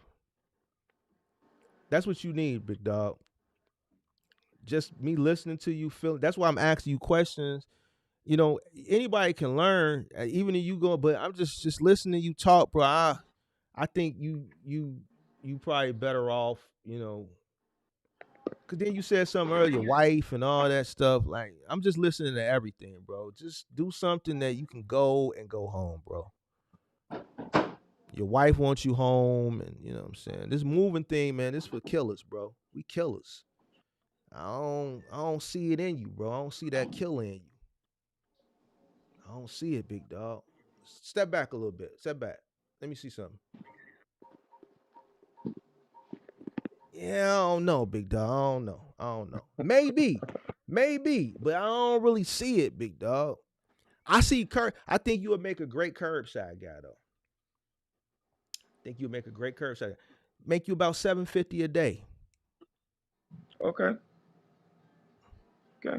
You know what I'm saying? That's good. That's easy, bro. Make you a little That's easy 600 to money though. 600, 750 a day, just doing palletized stops. You know what I'm saying? You ain't got to deal with no employees. Go home. Your wife wants you home anyway. With the moving, you might not. You might gonna be out. Some days you're gonna be out all night. Some moves just don't end. Like I've had moves go to the wee hours of mornings. I've had moves go to the next day, nonstop, all through the night.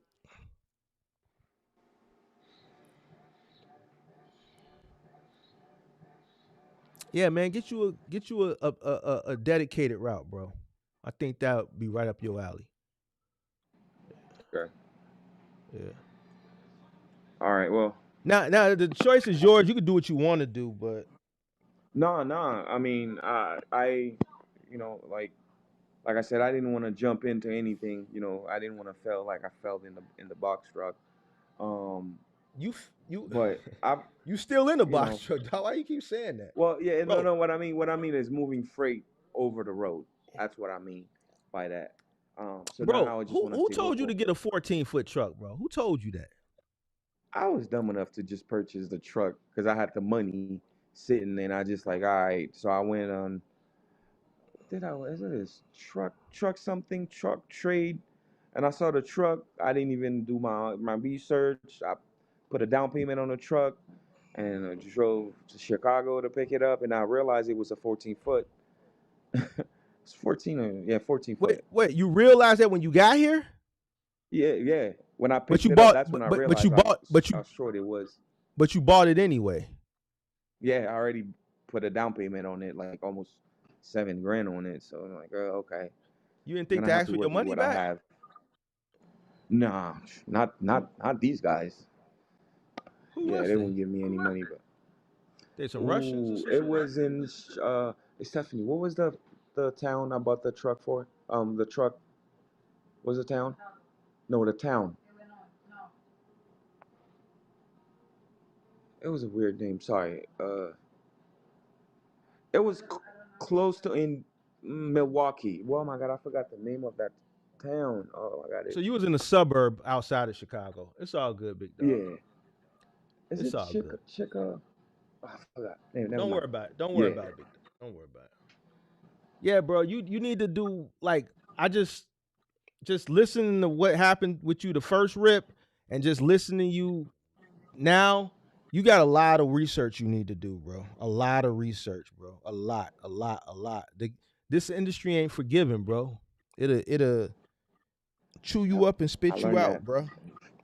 Yeah, And yeah, I learned yeah, that yeah, quick. yeah. Yeah, you gotta understand. Don't invest in the things you don't understand. You keep doing it though. You done went out and bought you another truck. Like, bro, Yeah, this because ain't. I figured, with a truck you can always make money, man. With a box truck you could always make money. You can, but and see, this is the thing that they tell you, but you gotta know what you doing. If you don't know what you doing, you ain't gonna make no money. Just cause you got a truck, man, this truck sitting everywhere. This truck sitting. Ryder got a bunch of them. U-Haul, Penske, like bro, it's people that own trucks that shit sitting because they don't know what to do with them. You got a truck sitting. You know why? You don't know what to do with it. That's why you talking to Big Mark.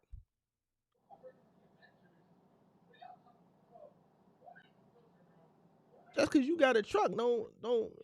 Yeah, you can make money, but you got to know how to make it. It's not as easy as your favorite people make it out to be. Because if it was, the success rate would be a lot higher than what it is. You part of You're the right. the the, the majority of the failure rate.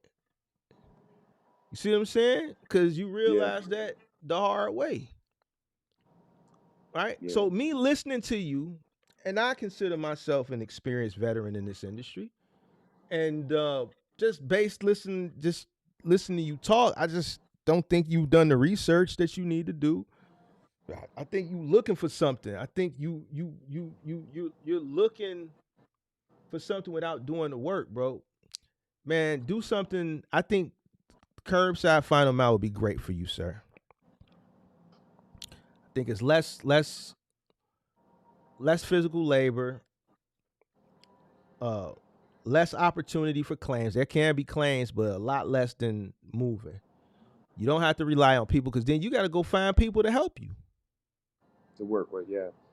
Your cost is going to be higher, which is fine because you're charging a premium rate. But if you're not doing a good job and you getting bombarded with claims and or the work is not present to keep that truck rolling every single day, then because now you're finna have to pay workers comp. Was it Crystal Lake that you bought that truck? Which, what, the The truck first you bought? one? Yeah, was it Crystal Lake? It was an auction. God damn, how come I can't remember? Because it's a truck company out Uh, here in Crystal Lake called Signature Auto Group, where a lot of people go buy box no, trucks it was one of those. It was out in a Crystal Lake. public auction. It was. My God, what's the name of that company?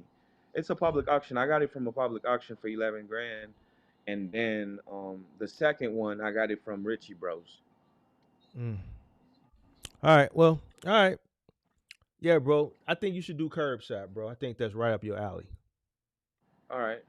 Yeah, just do palletized deliveries. So hit up T Force, hit up Capstone, hit up US Pack, go on And Indeed, then, see any opportunities for a 26-foot box truck to do local one man delivery. okay. All right. Well, I appreciate it, man. I appreciate it. Kind of made me realize that I didn't. I was. gonna do something that I didn't really make any research on. So I appreciate it. But research this too. Just don't, because I said I think you'll be good for this. Still do your research on it, big dog. Know what you getting into. We can't have no two time failures, bro. Like you got to make this shit work, bro. If this is what you really want to do, I really don't think you really want to do this though. To be honest with you, I really don't think this. Your heart ain't with this shit, bro. Your heart ain't there, is it? Nah, Keep I it want to keep it a do it. buck. Keep it a buck with me, big dog. Your heart Nah, ain't really I there. want to do it. I'm used to hard work, man. I'm not afraid of I'm not afraid of hard work at all. Like lifting heavy stuff, I'm not Your afraid of your that. truck got a lift gate. Your truck got a lift gate. I meant to ask you Yeah, that. yeah, I have a lift gate. All right. Yeah, yeah. Look into that, bro. All right, Look into that, bro. all right, no All problem, right. Mark. I appreciate it. Yes, sir. Yes, sir, big dog. All right, man. Keep me. Oh, damn. All right. Okay. He ain't give me a chance to say, man, keep me updated. All right. Appreciate it. All right. Call and show. Link pin to the top of the chat. Who's next? Who's next? Who's next? Who's next? Been going pretty good today. What was that, the second or the third person? Okay. That was somebody else that called that hung up in the back. Now's your chance to give a call. Go ahead. Link pin to the top of the chat. We got 103 people here. We got 70 likes. Make sure you guys hit that like button. Make sure you guys hit that like button. Subscribe to the channel. Turn on post notifications. Who's next? Who's next? Somebody's wife DM'd me and said the next time their husband came up, I think, and said they wanted to come up. So I hope if you watching, now's the time. Now's the time. Now's the time. Yeah, yeah, yeah, yeah, yeah, yeah. Yep, yep, yep, yep, yep. All right, here we go. Friday night call-in show. Just kicking it. Just kicking it.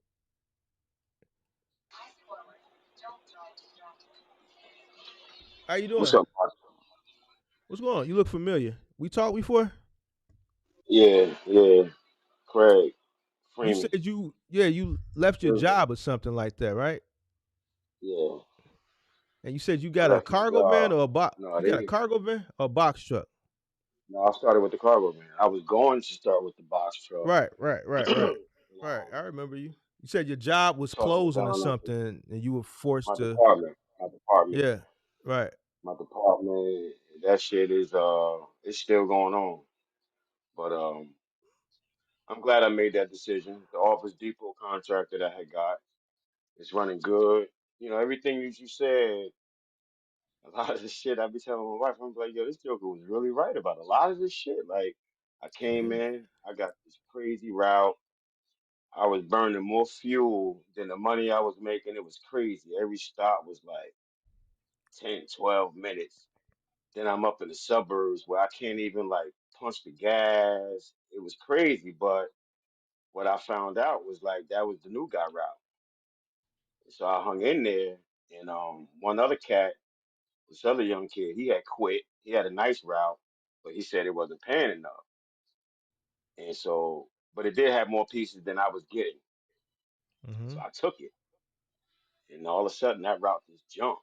It jumped from like, and that shit was only doing like about 60 to 80 pieces a day.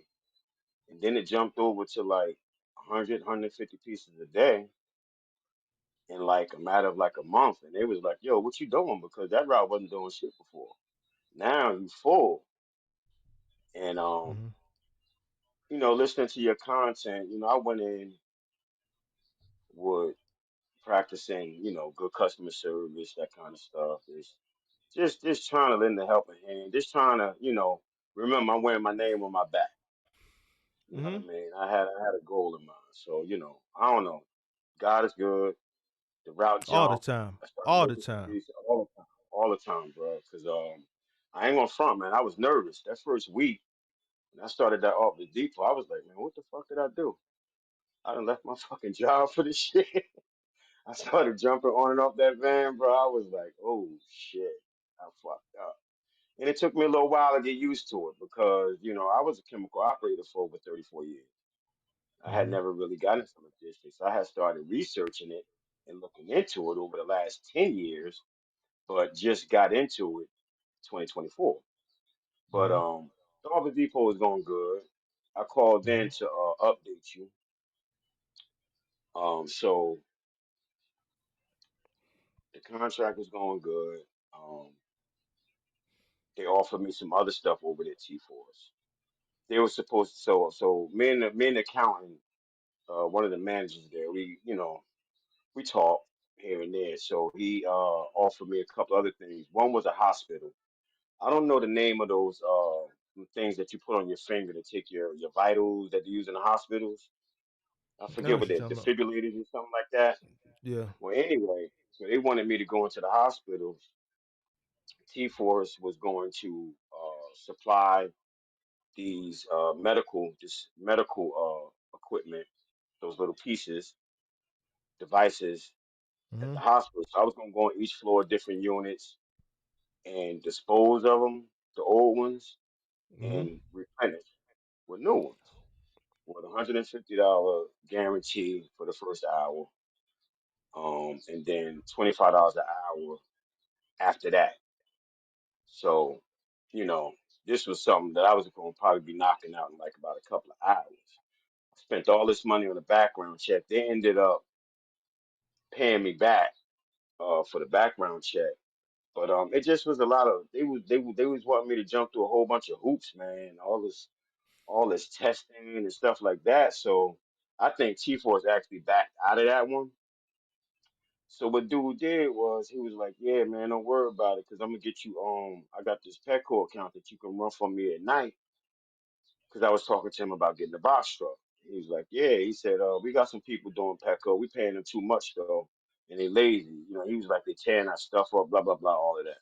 So he was like, "If you had your box truck, you can run your Petco at night, come right to the yard, fill up your cargo van, and go run your cargo van, or you can pay somebody to do it like that." So, me and him started chopping it up about that over the months leading up to now.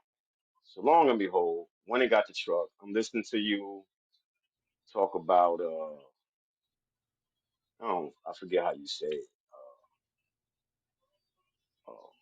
buy low. This was a good time to buy. Well, anyway, I went and grabbed the 2016 Hino, a 338, because like I told you, I had a Class B CDL, and so dude backed out. When I got the truck, all of a sudden he was capping. He's like, "Yo, so yeah, you gotta give me a little bit of time, to get you in there, blah blah blah, all of that." So I kind of like gave up on him and just stopped. I ain't mentioned nothing else to it because I'm not the type of guy that I'm not gonna ask you keep asking. I ask you once, Mm. maybe twice, and then I'm gone. I'm done with it. So long and behold, I ended up getting a Petco contract anyway for the box truck. So I had the box truck the beginning of October. That shit set for 2 weeks. I said Mark was not fucking lying, yo. This goddamn, yo. DAT, nobody would give me no fucking work, bro. Nothing. That shit set for 2 weeks straight. I mean, it Mhm. got to the point where I said, well, damn, let me take this shit up and down the highway, just roll these wheels a little bit, cause like I don't want to just sit. But anyway, so I just stayed on my job, man. Doing a lot of the research that you suggested, just turning over all the rocks, man, just like kicking stones over.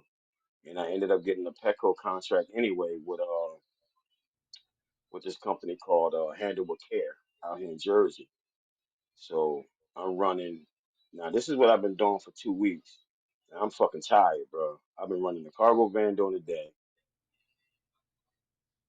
And on a good day, I might be able to come home, man, sit down for a minute, get something to eat, walk the dog. Boom. I'm going to the yard to get the truck, headed to South Jersey, grab a load, run it into New York, then back home. So I was leaving the house 5, 6 in the morning, getting back home 11:30, 12 at night. That shit was busting my ass. I did it for 2 weeks.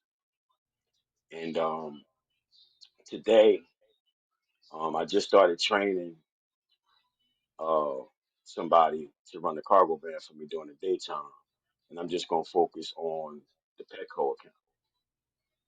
Because the guy over there handled with care. One of the things that he liked about me coming in was that I had a CDL truck, and that a Mhm. lot of shit he do during the weekend, he'd be kind of nervous about doing it because a lot of the guys is non-CDL, and he'd be wanting to throw extra shit on there. He can't, but he say he'd do it anyway. But he just say he can't. So he was kind of enthused about that. He's kind of happy about that. He offered me more work in the very beginning, but I couldn't take it because I was running the cargo van during the daytime. He had stuff for me to do during the daytime also, along with the Mhm. Petco. He gave me the Petco because I had the cargo van going. So, his thing was, when you get somebody to run that cargo van, there's more work over here. He do a lot of studio equipment, concerts, fashion shows, all that kind of stuff. Mhm. Um, and I've been rocking with him for the last couple of weeks, man. So, and this I ain't gonna front. Like a lot of it came from, well, number one, the creator is just. I believe in the power of prayer. I believe in doing the right thing for the right reasons. Realistic goals. Mhm. I paid cash for my truck. 2016, it had 227,000 miles on it. Mhm. Um, Liftgate, Paul Miller. So what I had found out was one of my boys, and I know what you're doing. You like to let people sit there and talk and run their mouth, and then you chop their ass down. But I'm giving you your props. You know what I'm saying? And I know I got some areas that I need to tweak and tighten up on. Um, I'm gonna get to that, but I'm gonna spill real quick on this. So one of my boys, I got a lot of friends that also drive, and they was telling me um to look into company lease vehicles. So that's why I ended up with Paul Miller. It was recommended for me to do it that way because these vehicles are leased. Ain't costing the company to own them. Ain't costing Paul Miller no money. They making money, and they got to keep them up to standard. They said that was a better option than going to buy something from Penske or Ryder or some shit like that. It was suggested, but anyway, I just thought I'd put that out there. Um, I just followed your content, man. I ain't fuck with Progressive. I got it with a company called Star Mutual. Mhm. Paying 1,400 for CDL, and what I didn't know was that with CDL box trucks, man, you got to get 1.5 million Mhm. of auto liability. So, it was a lot of stuff I didn't know that I found out the hard way. Um, but a lot of it I was also pre-warned about by just following your content. Um, with the cargo van over the summer, I did little moving jobs, the roadie, all that shit. I was just trying a little bit of everything just to Yep. find my niche, Mhm. and I ain't miss a beat, man. So, my hat goes off to you, you know, um, and a lot of cats in the chat. Um, I don't know, man. I ain't got much to report other than that. I mean, it's working. I just did a lot of things that you suggested. You know what I mean? Pay cash for the motherfucker. Get the shit over with. And I ain't gonna front like it wasn't. I started panicking around the second week. I was like, yo, I'm telling my boys like, I ain't got no fucking work for this truck, dog. Like I'm running the cargo van, but like I'm not trying to have the cargo van paying for a box truck. It should, if anything, it should be the other way around. But I was like, yo, this is crazy, man. I can't even get a load. So what I did, this is what I meant to tell you. So when I got the cargo van in the beginning, what I did was I had got commercial insurance on it Okay. at the minimum. The federal minimum was for 750,000. I did that to activate my authority back in May, so that I can at least come in the gate with at least a few months. So, and it was a good thing I did that. And I was paying more than I should have. I was paying like 1,100 for the cargo van for the insurance, Okay. and I did that because I felt like it was worth the investment. That way, when I do transition, I will at least have at least 90 days, 6 months, or a year. Excuse me, or however long I decided to stay with the cargo van, opposed to I have something working toward me, and that's what I did. I had 90 days, man, and when I got the box truck. Actually, no, 5 months. November be 5 months. But even 4 months, bro, wasn't shit. They was like hanging up on me. Like, Doom, nah, I can't work with you. Doom, can't work with you. Teach you well. They just screwed up my whole profile to the point where I can't even book a load with them because I had initially set everything up with TQL with my cargo van and it Hmm. having commercial insurance. So when I updated my profile with the box truck, every time I went to go book a load, he was looking at my COI from the cargo van. And I'm Hmm. like, no, that's a whole nother profile in there. I'm like, it's all new paperwork in there. But anyway, man, that's all I got. That's all I got. I just want to share with you that it's working. It's a lot more to the backstory. Um, a lot more details. A lot more things that like, damn, he said that shit. He said this shit would happen.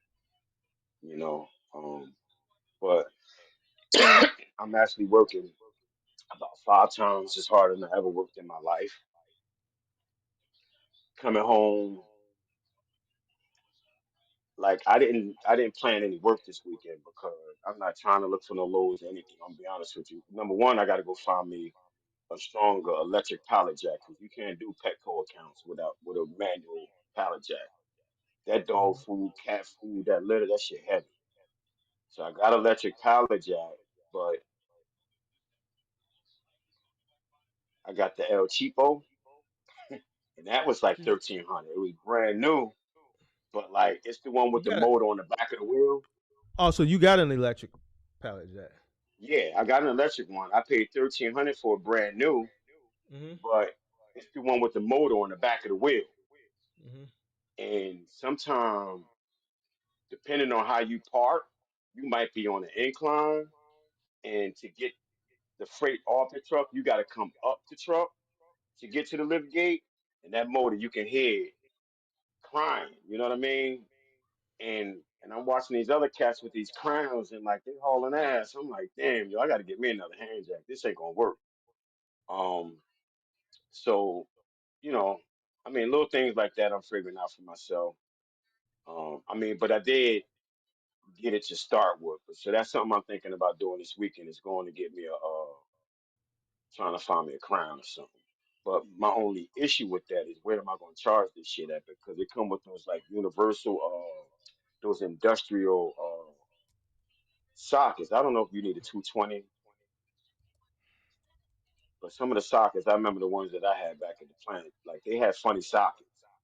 They Hmm. wasn't your average socket. So I mean, but I might have to do that this weekend. I might have to go get. I might have to run down there and get me a another temp tag because I ain't get my plates yet. But other than that, man, like I said, hat goes off to you, brother. Oh, Appreciate you. appreciate you, man. Appreciate you, man. Yeah, Glad everything yeah, working out for you. Congratulations on your growth. yeah. Congratulations on your I growth. still So, didn't have no time for no paperwork though, man. I get home and I remember you saying stuff like that, like, yo, like you done pulled all these hours and you still got to come home and either do some research, respond to an email, some emails, or upload some invoices. Like there's always something to do. And half the time, a lot of times, like my wife would hit me up like, "Yo, where you at?" Like I'm sitting down in the yard uploading invoices. So it's just always something to do, man. I'm telling you, words bond. I ain't never worked this hard in my life. When I started working for myself, because you kind of care more about what you do because your name is on your back.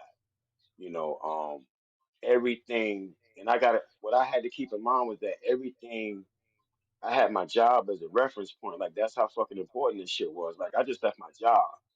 Like I gotta get this shit right. You know what I mm, mean? Like there's a lot riding on this. You know what I mean? So that's why, I don't know, man. I ain't judging, but shit. I wish I had started younger like some of these cats that come on. But mm. it wasn't my time. I like my story just the way it is. I'm cool with my story. You know what I mean? I got here when I was supposed to get here. You know what I mean? I'm cool with that. How old are you? Yeah, 57, 57. So I made a comment one day and I said, yo, hopping on and off that van, man, with the Office Depot killing my knees. And you was like, you looked in the chat and you was like, killing your knees? What you mean by that? That's Office Depot killing you. And you ain't know what I meant. But like, yeah, man, hopping on and off that van, like, yo, I'm kinda over the paper. Oh, you over the I'm paper? kinda It's a over lot the of paper, paper. dog. That Office Yes, Depot, a sir. lot of paper. A lot of paper. You got you a mag liner, right? You need a mag liner for that. Yeah, yeah, I got a man. I'm on my second one. I broke the first one. Yeah, I them broke the mag first liners, man, for expensive as they are, man. Man, them things, man, I done bought so many mag liners, dude. It's pathetic, bro. one. Yeah, I'm on my But second yeah. one. I'm on my second one. Because the paper, I got lawyers' offices. I got a lot of Kessler Institutes, Mm. lawyers, and then I got two malls on my route, which I'm not complaining about because I usually knock out about 20 pieces on each mall. So I ain't What kind mad of about van? that. But, What kind of huh? van you got? You got a high roof van? Yeah, it's a high roof extended limit, the Transit 250. So your I lower back financed ain't that. your lower back hurting with the paper? No, sir. I can stand up. I'm 5'5" bro. I can stand up in there and work. I have plenty of room. But you know what? Honestly speaking, I wish I had went down to that yard and looked at how everybody else was shaking and moving. Because now you kind of got to pick your poison. I think it's up to the individual. So I went and bought a 2021. I got full warranty, bumper to bump warranty. I went like that because I didn't want no beater. I didn't want no hoopty. Mm. Like, I ain't trying to leave my job and get out here and go buy a piece of shit and get me breaking down. I didn't want to go through all that. So I wanted to buy something stable, right? But when Mm. I got down there, man, these jokers was down there in like old construction vans, like beaters. Yeah. And then and it's in Garfield, New Jersey. The warehouse is Mm. in Garfield, New Jersey. Um, but like their overhead is low. They got no overhead. They paying liability insurance and they're paying for the company's commercial insurance. Mind you, I mean they probably getting like shit, you know, piss poor gas mileage, but like who cares? Because I started looking at the profit margin. I'm like, yo, look at how much money these jokers are saving. Like the money I put out for my truck note, like, I started doing the math and I was like, I probably could have came in with like that.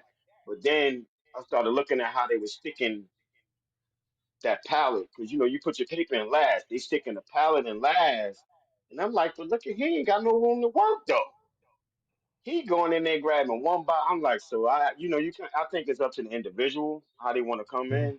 But if you was to Mm. get started, I would say you don't need a new van. Go get your ass a beater. Long as it's got some length to it, so you can stick that pallet on the end, and you can probably fit 100 pieces, 75 pieces up front behind that seat. You know what I mean? That's how I see it going. So I don't know. For a lot of people, like the cargo van was a good move. I'm glad I started with the cargo van because I was about to jump in the deep end and go get a box truck and just try to find me a route and blah blah blah, all of that. I'm glad I took my time, took your suggestion, started with the cargo van because you got to build up a tolerance of being on the road, being hungry, holding your urine. Like there's a lot of stuff that can irritate you throughout the course of a day. You might deal with, you know, I don't know, man, all different types of people when you're walking into different establishments. Jokers think you they stock boy. You know what I mean? Like I'm here to deliver it and I gotta put it away for you. Like, come on, so your mentality, your mindset, your mood, like knowing how to see yourself coming, because it was, we had like a heat wave up here all summer. It was 90 like fucking all summer, Mm. over 90 all summer. Right. So it's like, so you got to deal with all of that and still be pleasant. Mm. You know what I mean? Mm. So a lot of the sauce, a lot of stuff that you gave, man. It later on, as I started doing the work, I started hearing the content. I was like, oh, this is what he was talking about. This is the shit he was talking about. But yeah, that's it. I'm good. That's good. Damn, glad everything working out for you, man. You sound excited, man. You sound excited. I can I hear it am. in you. I am. I am. It's I good, am. man. Yeah, Yeah. I can tell when somebody like the last guy I was talking about, he just didn't sound sure, but like I hear it. I hear the excitement in your voice. I hear the ambition. I hear, I just hear you just want to know how where this can take you. You know what I'm saying? You looking ahead to see how far you can go with this thing. I think you see a lot of opportunity. Sounds like you see a lot of opportunity. So yeah, just Mhm. keep working, keep putting your best foot forward, and yeah, Yes, sir. things are open up. Put in that work. It's gonna open up for you. So Yo, I thought I was averaging 70. I averaged 72 hours a week when I was at the plant, right? And I did that shit for like over 10 years straight. Like I just was one of them jokers that was always there. And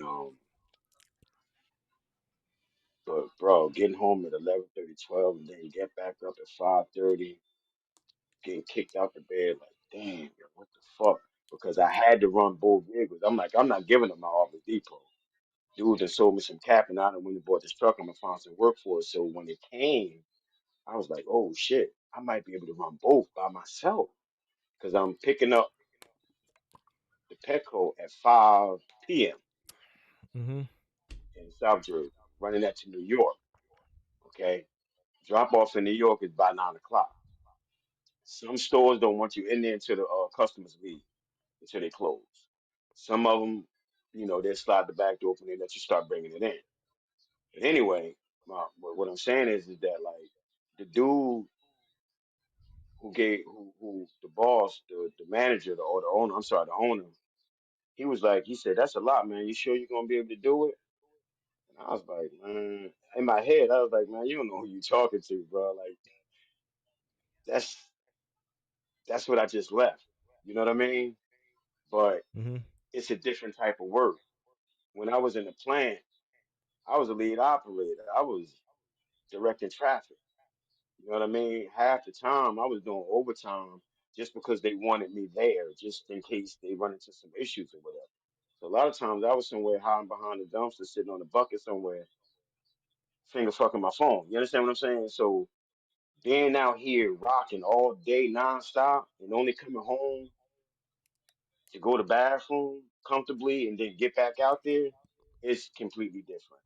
It's completely different. And I remember one of your movies or your videos. I think you were talking about you got to be a beast or a dog or a monster, some shit like that. And I was like, Mhm. all that kind of stuff just plays in my head, and I'm like, yo, I got to get it, man. I got to do what I got to do. So over the last 2 weeks of running both those accounts, no joke, no joke. But I had fun giving it. I had fun doing it though. You know what I mean? One, I got to push the envelope and find out and see what I'm capable of.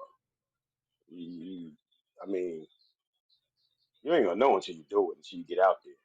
Mhm. But in this instance, I had to know what it felt like. I needed to know. You know what I Mhm. mean? It wasn't nothing to crash and burn on because the owner was letting me know they was giving me slots that I was comfortable with. You understand what I'm saying? So it gave me Right. plenty of time to run to Auburn Depot in the morning and then get down to South Jersey, grab something, and run back to New York and drop the truck off where I park at. So yeah, All I right. think it's the power of prayer, man. I think God just said, just I don't know, man. I look at things through the spiritual eye. I listen through the spiritual ear. You know what I mean? I ain't no holy roller, but I know I ain't God. Let's put it like that. So and that's how I roll, man. So you and the family stay safe out there, brother. I appreciate you. Keep doing what you're doing. And I'm gonna stay tuned in. A lot of times I don't get to watch it. I got to do replays. or I just Mm-hmm. lay in the cut. You know what I Mm-hmm. mean? But I'm here. Appreciate you, brother. Appreciate you, man. Be safe. All right, you too. Peace. All right. All right. All right. What time is it? All right, man. We'll take what time is it? Let's do one more and see how one more goes, and then I'll see how I feel after one more. Let's do one more. Link is pinned to the top of the chat. It's 9:18. Yeah, we could do one more. Maybe two, depending on how I feel. All right, link is pinned to the top of the chat. Who's next? Who's next? Who's next? Who's next? Who's next? Who's next? Uh, do do do do do do. Link pinned to the top of the chat. I'll put it back in here. There was a few people that called up. I don't know why people just can't chill in the green room. You can watch the show from the green room. That way I can pull you right up. Let me see something. Let me see. Call link. There we go.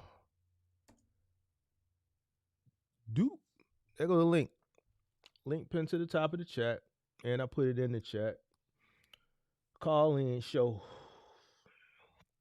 Whoever called in, now is your time. Now is your time to shine. Now is your time to shine. You dig what I'm saying, man? All y'all people that steady throwing y'all money at me. Man, Mark, I need your one-on-one. Now's your time. Big Mark. So many people throw Big Mark money, bro. And I don't take it. They'll be like, man, why you want bro, because I don't do the mentorship. Though. You think y'all gonna worry me to death? I'm not finna let y'all worry me to death. I ain't finna let you worry me to death. How you doing, man? Hey, how's it going? Yeah, I'm blessed, man. Blessed. How's it going with you? Pretty good. I'm blessed myself. Pretty good, pretty good. So I had a question about the cargo van business. What's your intake on that in As Chicago? Because I'm far in Chicago. Hmm? you in Chicago? Yeah, I'm in Wheeling actually, the north suburbs. My Okay. girlfriend stays in the city, so She's still on the north side? yeah, she's in Harlem and Irving over there. Is that Belmont Cragen? That's No. Dunning over there. Dunning, yeah. Yeah. You got your van already? Right now I'm about to purchase one, so I'm looking at doing a lot of research for months, and I just got a Class C, so I'm Mm-hmm. looking to get like either a B or an A. So I've been trying to Mm-hmm. study for that. I work in Okay. healthcare. I got a management degree, so I'm trying to see if I can manage a business to do the cargo van business. I figure I start small, you know? So you're gonna be on the van, right? Yeah, All right. What type of van you looking to get? probably like a Ford Transit, like a 250 or 150, like medium or high roof. Yeah, just go to T Force, man. Go to T Force out in I think they're in Addison right now. Okay. Just start with the office supply stuff. Yeah, because I got Office like supply stuff. oh, I wanted to do like a medical courier kind of delivery service or something. That was to start my own delivery service. Mm-hmm. Yeah, Yeah. so that's what I was looking into. Yeah. Go to T Force, get you something dedicated, and then just work that area up there in the northwest suburbs. You said you're in Wheeling, right? Yeah, Yeah, so just work that area. So after you finish your dedicated route, then just work the gig apps, Roadie and Go yeah. I Share. I just see a lot downloaded of Roadie. Yeah. yeah, I see a lot of opportunities up that way for Go Okay. Share. There's opportunities up that way. You watch Cars and Cribs? The only guy I watched is like King Box Truck guy or something like. I think it's Cars and Crypto. I think I've seen him on YouTube. Yeah, Yeah, watch Cars and sounds. Cribs because he covers that area up that way, that northern suburb. He does a lot of gigs up that way. So Oh, make really? sure you Okay. yeah, because he's up that way. Make sure you watch that channel. There's opportunity up there. It's less competition up there, right? Yeah. So I mean, I think you if you get a dedicated route during the day and then you just supplement it on the gig apps, in the late Okay. afternoon, early evening, you'll be fine. Okay. I mean, Because right I now I mean, got. Huh? go ahead, go ahead. I'm listening. Sorry, yeah. Because right now I got my TWIC card. I did all that, the DOT physical. I've done all that. I'm setting up my LSC. I'm waiting for my Mhm. EIN to come in the paper, so I can do all that. Because I want to Mhm. start that and see maybe I could do my own routes after I work for somebody. First, I'm going to work for somebody like Brown P or something like that, like those kind of logistic companies. Mhm. So, because there's a few of them I applied to, they call like so quick. And there's something called Reliable Express. That's a medical Mhm. courier company. So I was Mhm. thinking of doing that. So, Mhm. I mean, there's a so lot of companies here you can work for. You can work Don't Shoot the Messenger, the Delivery Authority. There's a lot of those. companies. Yeah, Don't Shoot the Messenger, the Delivery Oh, Authority. let me write that Like, down. yeah, I mean, there's a plethora of companies here. Go on CB Driver too. There's a bunch of DB companies that you can driver. find on CB Don't shoot Driver. the Yeah. messenger. Huh, interesting. So, what would you do for like a purchase of a vehicle? Do you go like high mileage, low payment first, like 15,000, or like? Because right now I'm looking into like other vans, but the ones that are good are like they're not good. If they're like 30,000, they have an accident. I'm like, or something. I'm like, is that worth I buying like mean, that? I mean, Amazon is unloading their 2019 through 2021s. I mean, Uh every huh. mom and pop dealership has those Amazon vans.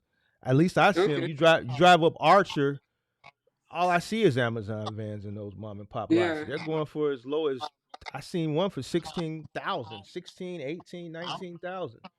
Damn. Those got about 150,000 miles on them. You know what I'm saying? Yeah, that's what I'm. But Yeah. I see people are buying them. I'm starting to see them just regular contractors and all over the city. I mean, it's an Amazon van because I think they got a patent on that color, so Yeah. it's an old Amazon van or not. I would buy one of those vans to be honest with you. Okay. So Cause go ahead.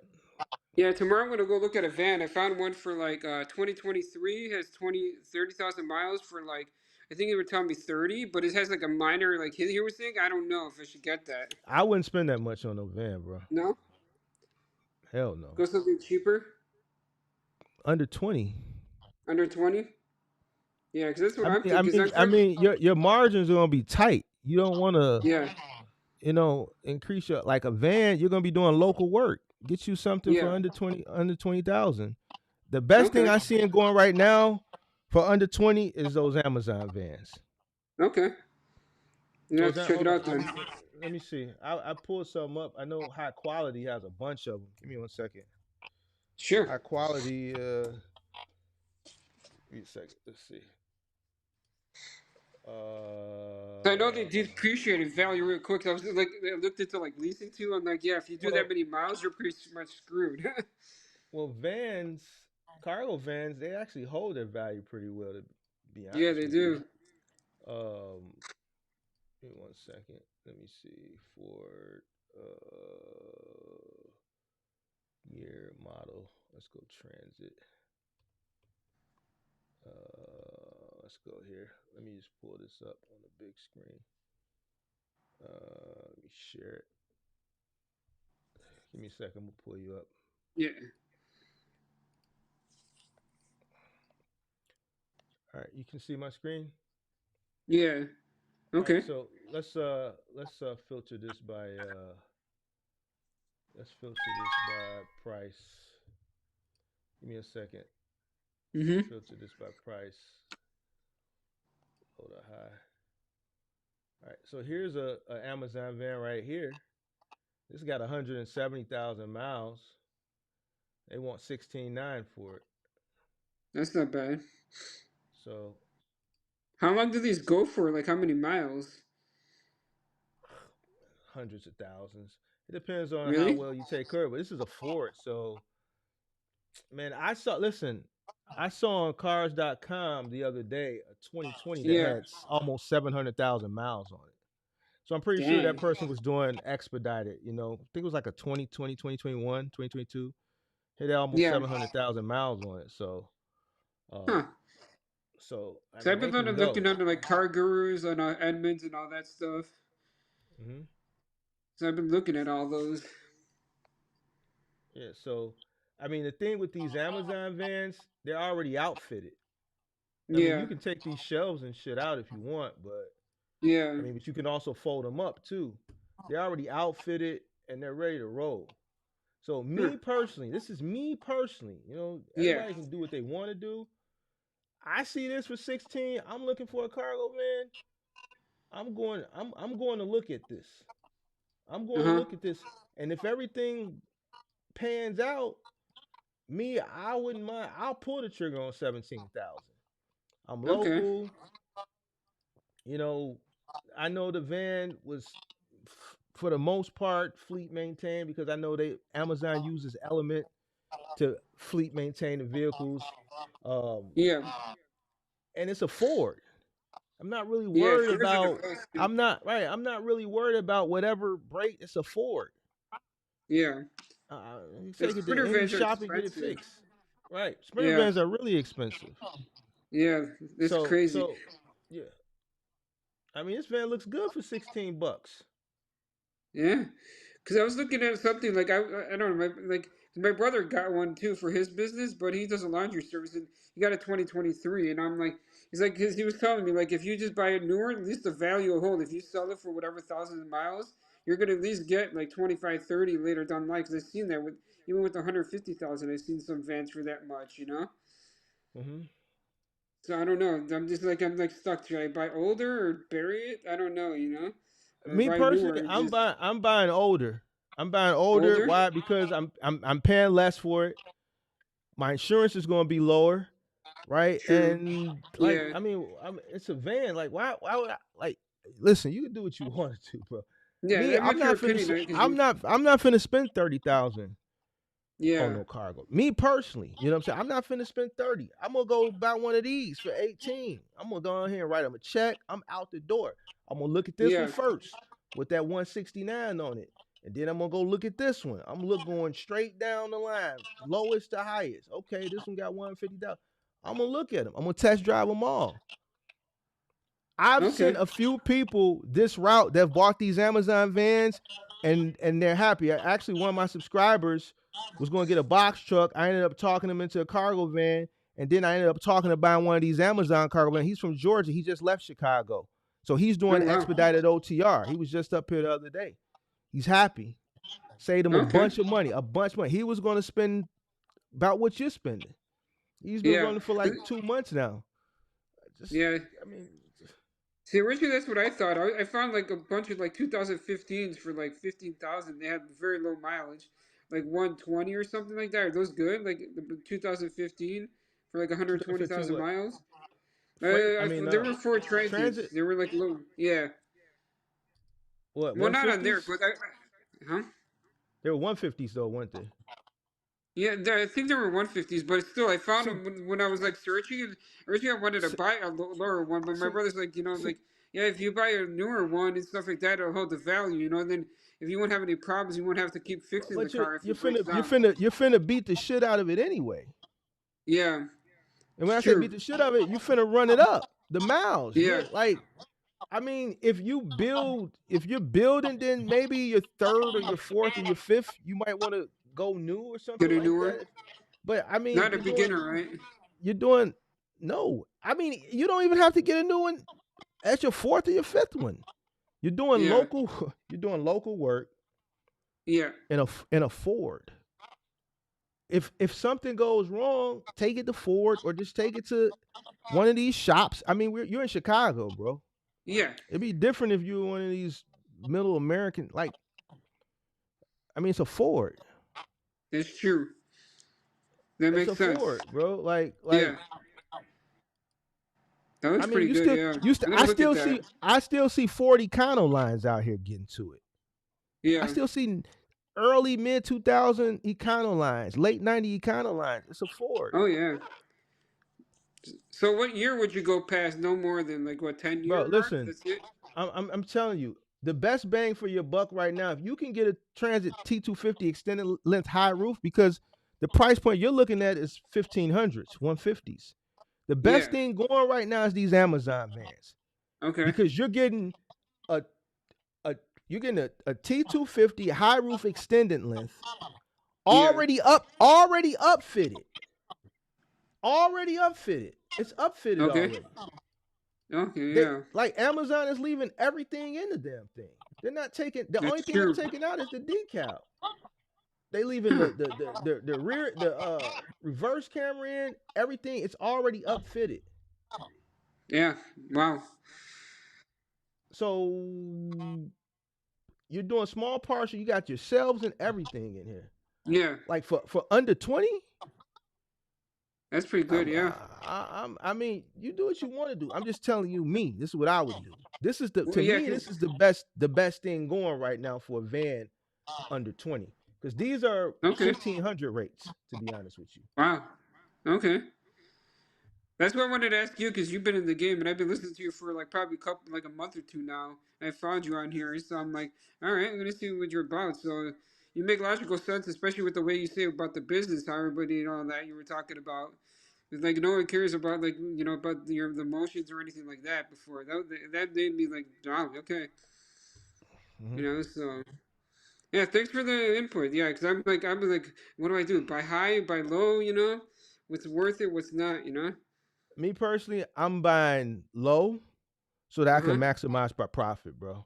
Like I Ah, don't like if that power when I take my mechanic, as long as he give me the thumbs up and say it's strong, that powertrain good, that tranny, that engine is good. I don't care about none of that other stuff. If everything is ah, good, he tell me it's strong, I'm gone. It's plenty Migos up and down. Listen, it's Migos right next to this dealership that'll fix a Ford. I'll take it to Golf Mill Ford. I'll take it to McCarthy Ford. I'll yeah. take it Anywhere, to yeah, to to to to the RZA Ford. I'll take it to any Ford, and yeah. and, It's it, too and, many. and I'm not worried about it. It's a Ford. Yeah, It's a van. true. Yeah, like Arlington Heights Ford or any of those Fords. Yeah, Arlington Heights Ford. I'm not really worried as long as it's strong.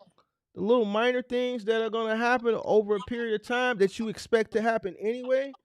It's yeah. a phone call. It's a drop off. A little money being spent that we made and we expected, and we gonna keep going. I'm not Because really then if you tripping. buy I'm not. expensive, yeah. Go ahead. So if you If buy you buy expensive, expensive, you might break go ahead. even, right? I'm not necessarily saying you're gonna break even, but you gotta understand the revenue that you're getting that's coming in from a van in comparison to a box truck is different. Your Yeah, margins are a little bit tighter with a cargo van, yeah. right? So you don't want to come in with a high cost of entry and then you're going, let's say, do a dedicated route for T Force and you're averaging 100, 150 pieces. You're averaging somewhere Yeah, between $200 to $300, and then you got a $1,000 note or eleven hundred that's dollar true. note. You know what I'm saying? Yeah, So 18 grand, depending on where your capital is, this is something that you can either purchase cash, or if you do have to do some in-house financing, you'll or notice traded. a couple $100, which, Yeah, it's nothing. You can aggressively pay that off because you're doing work where the revenue can pay off the truck, aggressively if need be. And then if you need to yeah, scale back during downtimes, it's fine. You have a comfortable note because you bought something for 18,000. Your note is probably 300-400 bucks, whatever. So yeah, you can aggressively pay it off, or if you need to scale back during a slow period, that's fine. You have a comfortable note, so even though you're making less money, your note is comfortable. You know yeah. what I'm saying? So Okay. because you're gonna have slow periods, Oh yeah, for January is gonna sure. get slow. The Yeah, summer kind of slows down for the dedicated work some. December kind of slows down for the dedicated work because a lot of office buildings and schools are closed. yeah. So you have to keep all that stuff in mind. Yeah, because one of my buddies was to give me a contract once I get a van. Because I guess one of he's like part owner of like some flower shop thingy. So it's like once you get that, then you can get a contract. I'm like, sweet, nice. So it's Yeah. already So I'm just looking for right now. I don't know what to get, so I wanted to see. I also thought about a box truck, like a 12 foot. You think that's worth it? Like a small one or no? When you say small, what do you mean? Like a 12 foot? Like You what? said? 12 foot? Yeah, 12 foot box truck. No, right? I would just get this cargo van. I mean, Yeah, no. If I had a choice between a 12-foot truck and a cargo van, I'm going to get the cargo van because it's just more. You got more agility with it. It's more versatile. Like I can do more with the cargo van. I feel like it's just more agile to me. If I Okay. the smallest box truck that I ever bought were 16 footers. I just don't see the 16, yeah, I need of a drove ten those. Those are footer big. or a 12 footer. I just don't see the Yeah. use of it. If I'm gonna buy a 10 footer or a 12 footer, I just buy a van, and that's what I've done. When I needed Okay. something that small, I just get a van. You know, Okay. um, so I would just buy a van. I mean, like you're gonna you're gonna come off better with this to me. Okay. So Cool. Thank you. I appreciate it. Yeah.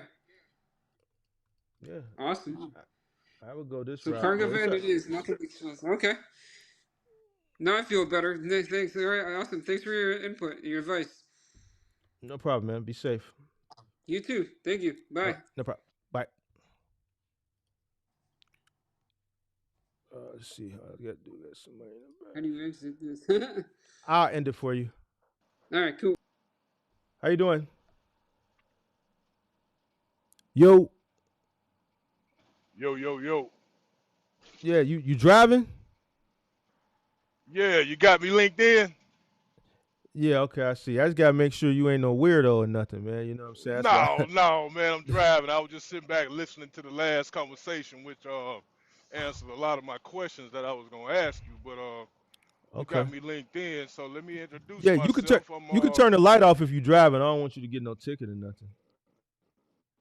okay, we good.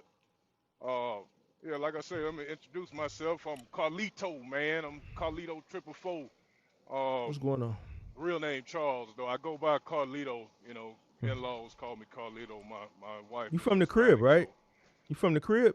yeah, I'm right outside Chicago, man. I'm in the Oswego area.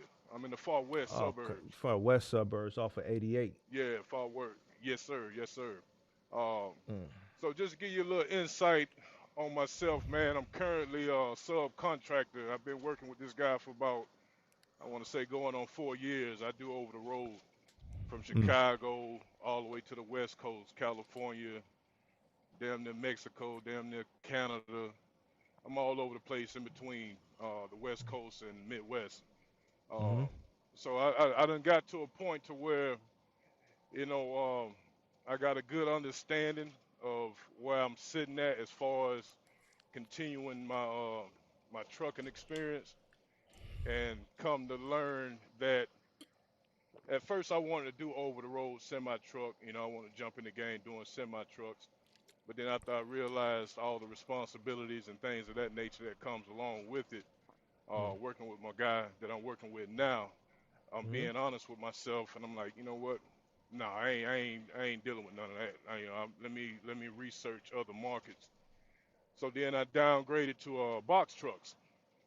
Mhm. Then listening to some of your content, I've been listening to you for about, I want to say, about a good 6 months. Just trying Mhm. to absorb all the information. Mhm. So I said, okay, I'm gonna do box trucks.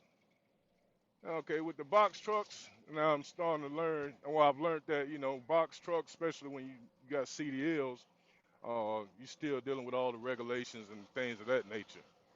Mhm. So I say, you know what? I just want to just do my work and be home every night.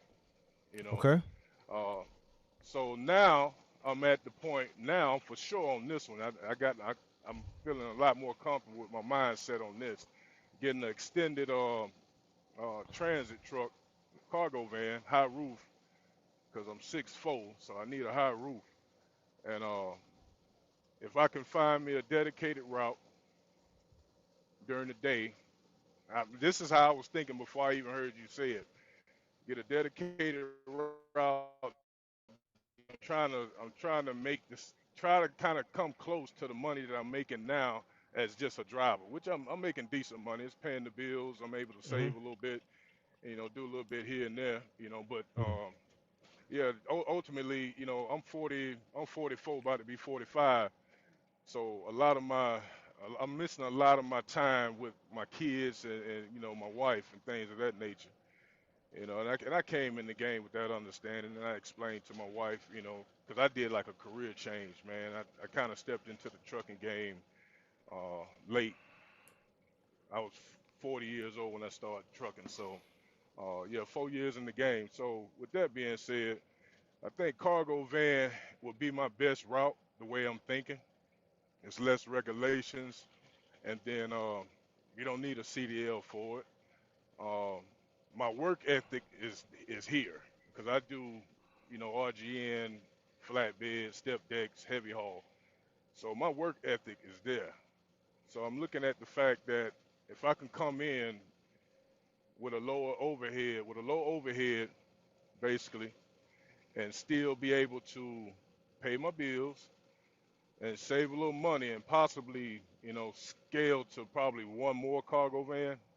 Because, I got older kids. I got a son that's 24, and I got another son. He got his CDL. So I'm thinking a future type setup. But I'm gonna start it all off myself, and play with it myself for the first year, two, three, however long it goes. But if I decide to scale up in the future, I would like to do that with my kids because I kind of Mm. put the bug in their ear and they didn't move forward with getting their CDLs, um, Hmm. and so forth of that nature. And they pretty much holding it down. But they try over the road, but they can't deal with the over the road. The over the road was too much for them.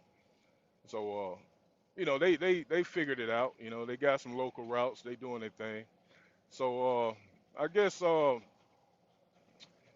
one of the questions that popped in my head was, and I think one of the people in the chat had answered it. I was thinking about the insurance on cargo vans.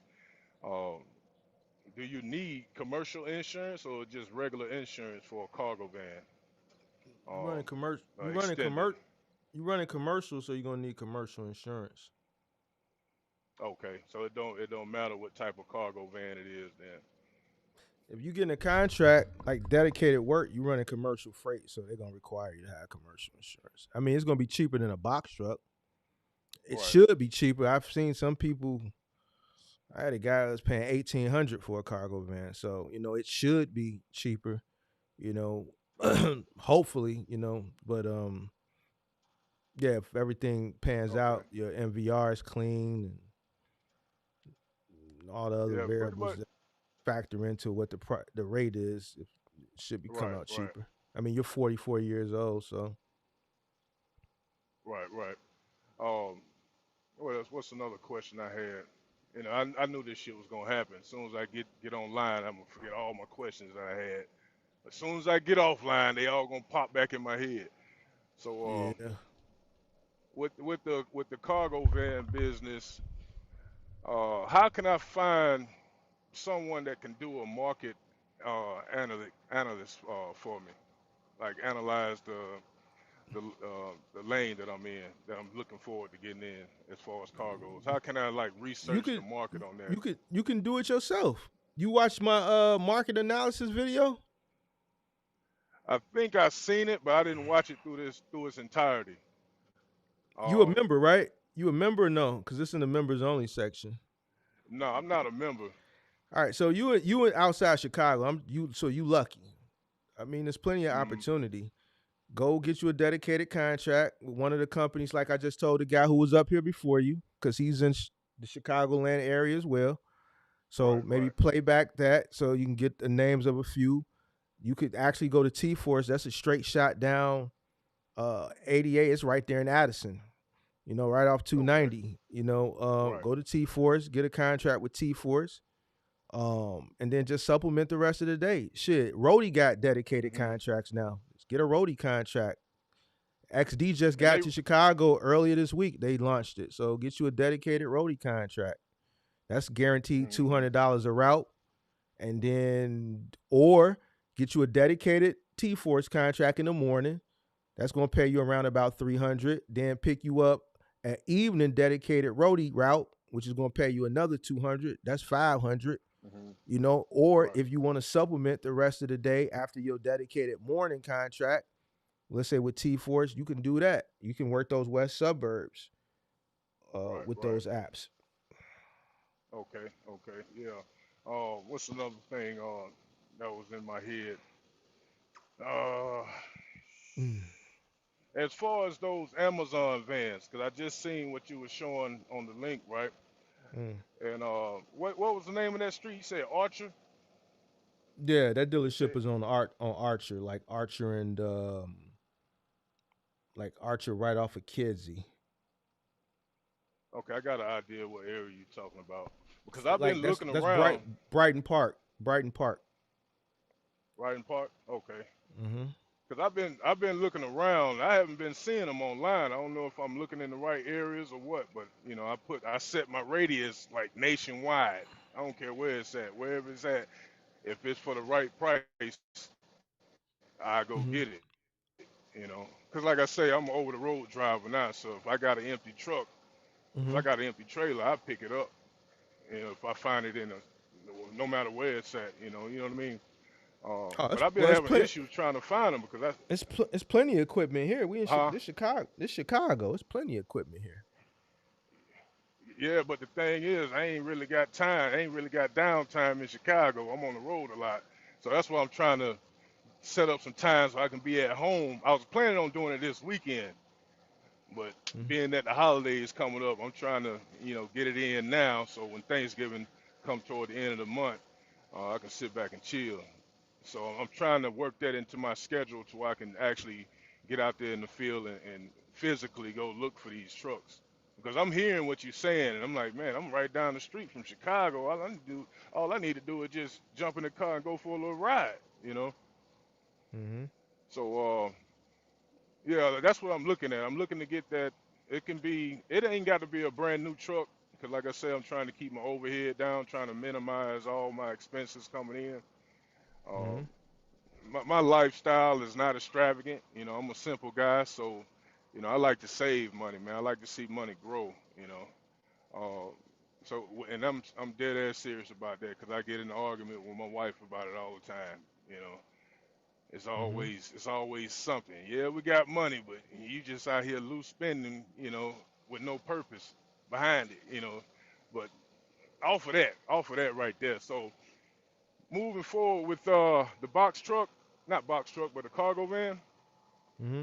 I was actually waiting on after the elections too to finalize my decision because when I initially wanted to get into the game, that Mm-hmm. was it was post pandemic, and I seen the prices, and my man that I'm working for, he was telling me, no man, because he's been in the game for 10 years, 12 years. Mm-hmm. And he said, "No, man, it ain't a good time to jump in, man. Everything's sky high." So I said, "You know what? I'll sit back and wait, man." I sat back and waited. Trying to get conversation with different people across the world, just trying to get insight on, Mm-hmm. what I'm planning on doing. And for the most part, a lot of people was telling me the same thing. But then in the back of my head, it was telling me maybe they telling me this shit because they I think I was just thinking the wrong way about it because, like I said, I had just jumped in the game and really didn't know how things work.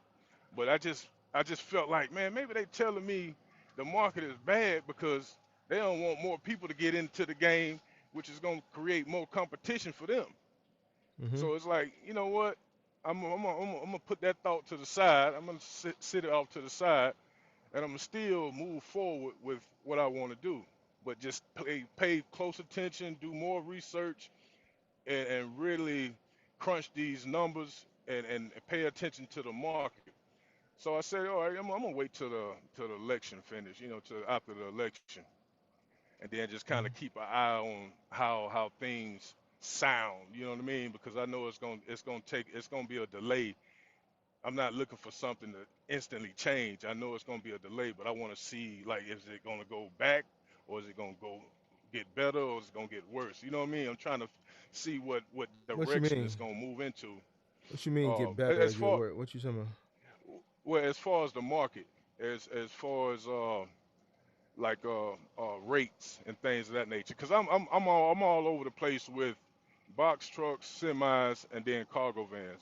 I'm trying to watch everything just to see how everything's moving. Even though I'm I'm committing myself to the cargo van lane, but I'm still watching everything else. You know what I mean? Mm. So yeah, like with that being said, I'll sit back. I'm gonna see what's happening with the market. Um, because I'm pretty much ready to jump into the game. And I got one more thing I really want to take care of, and that's basically just another bill that I can eliminate from my overhead. and that can be taken care of. So I'm right there. I'm right there to just go and purchase a truck, cargo van, because like I said, I've been looking around. I know which one I want. I know what type of mileage I'm looking for. Basically, I know what kind of money I'm trying to spend on a cargo van. You know,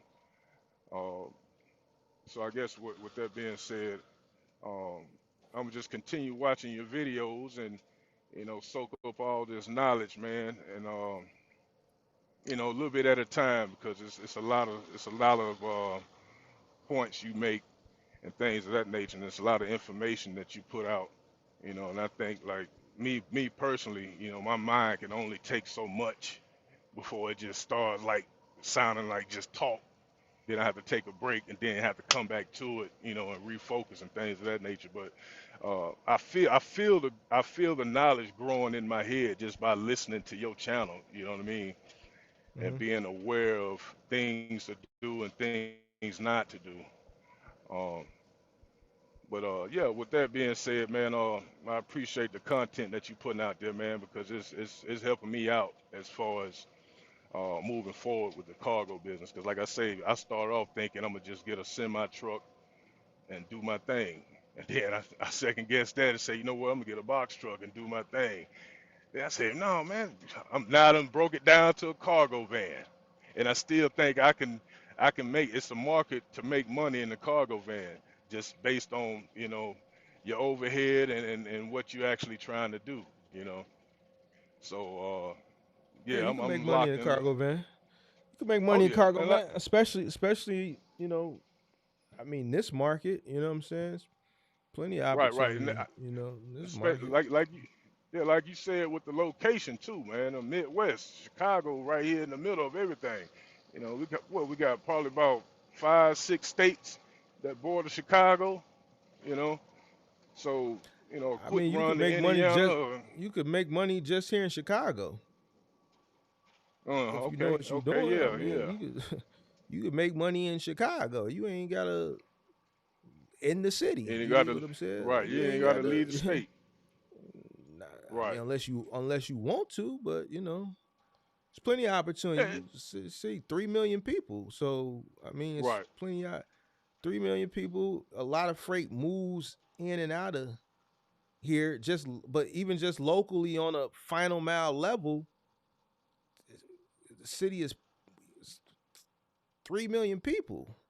So it's a Right. lot Right. of stuff moving and shaking in the city that Hmm. just needs to get picked up Just and need it just need to be delivered. moved.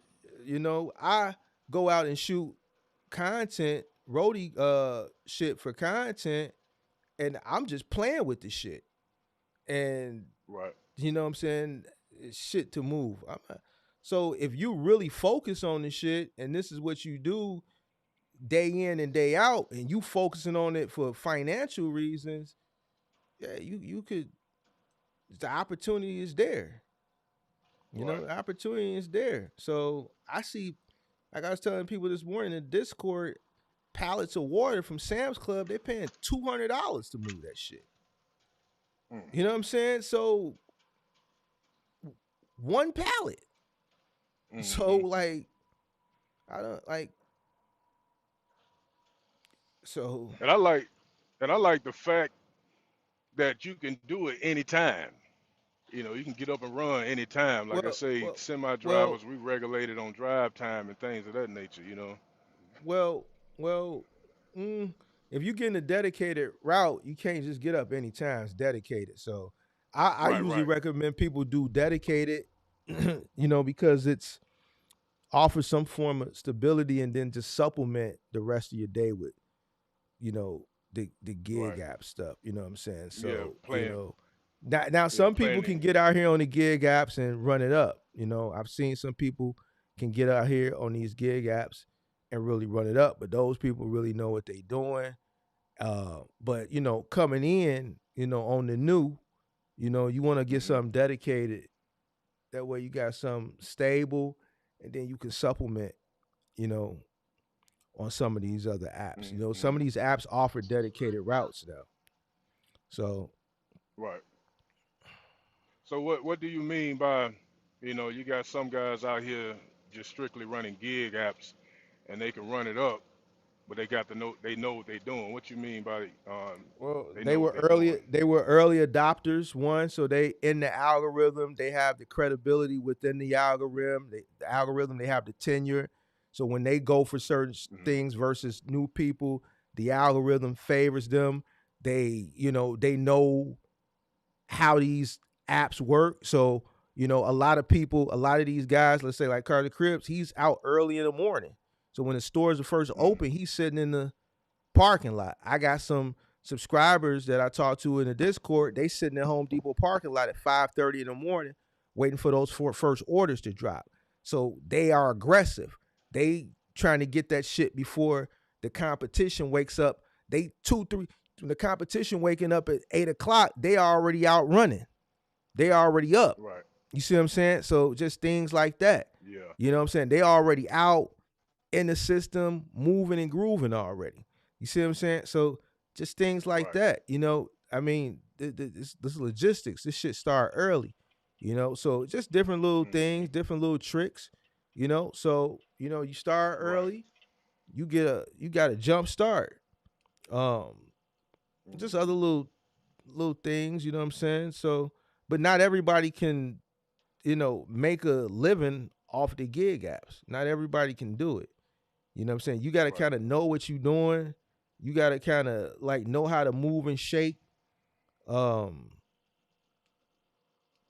with those gig apps. So Right. Okay. I get what you're saying. and you can't rely on them either. Like you see the gig apps is like a 3PL. You see one gig app will have a contract and then they'll expand that contract to two or three other gig apps. So now the volume might have been flowing through one gig app, but now it's flowing through three. Or this gig app may lose it and put it on this gig app, but then you can't get on that gig app because it's a waiting Right. list. Like Home Depot, Spark got Home Depot now. So whereas Rhodey had it monopolized, but now Walmart has tapped into that market. So now you got some of that Home Depot stuff that's coming off of Spark, and then you got Rhodey, got it too. Walmart, Right. right? They got Spark, and then they was sending like overages and like the big bulk stuff, like the TVs and the heavy stuff to Rhodey. But guess what? Hmm. They just signed a deal with GoShare now too. So now Now it's you three got of them Ghost, splitting it. you got now you got right. So they got their own technology with Spark, they got Rody, and now they got Ghost Share. You see what I'm saying? Okay. So, Yeah. Yeah. you know, so, you know, you can't rely on those either. You know what I'm saying? So Right. you kind of want to have access to everything if possible, uh, to help you stay diversified so that, wherever the opportunity may lie, hopefully you're on board with whatever platform so that you can maximize your earning potential instead of relying on Right. just one or two things.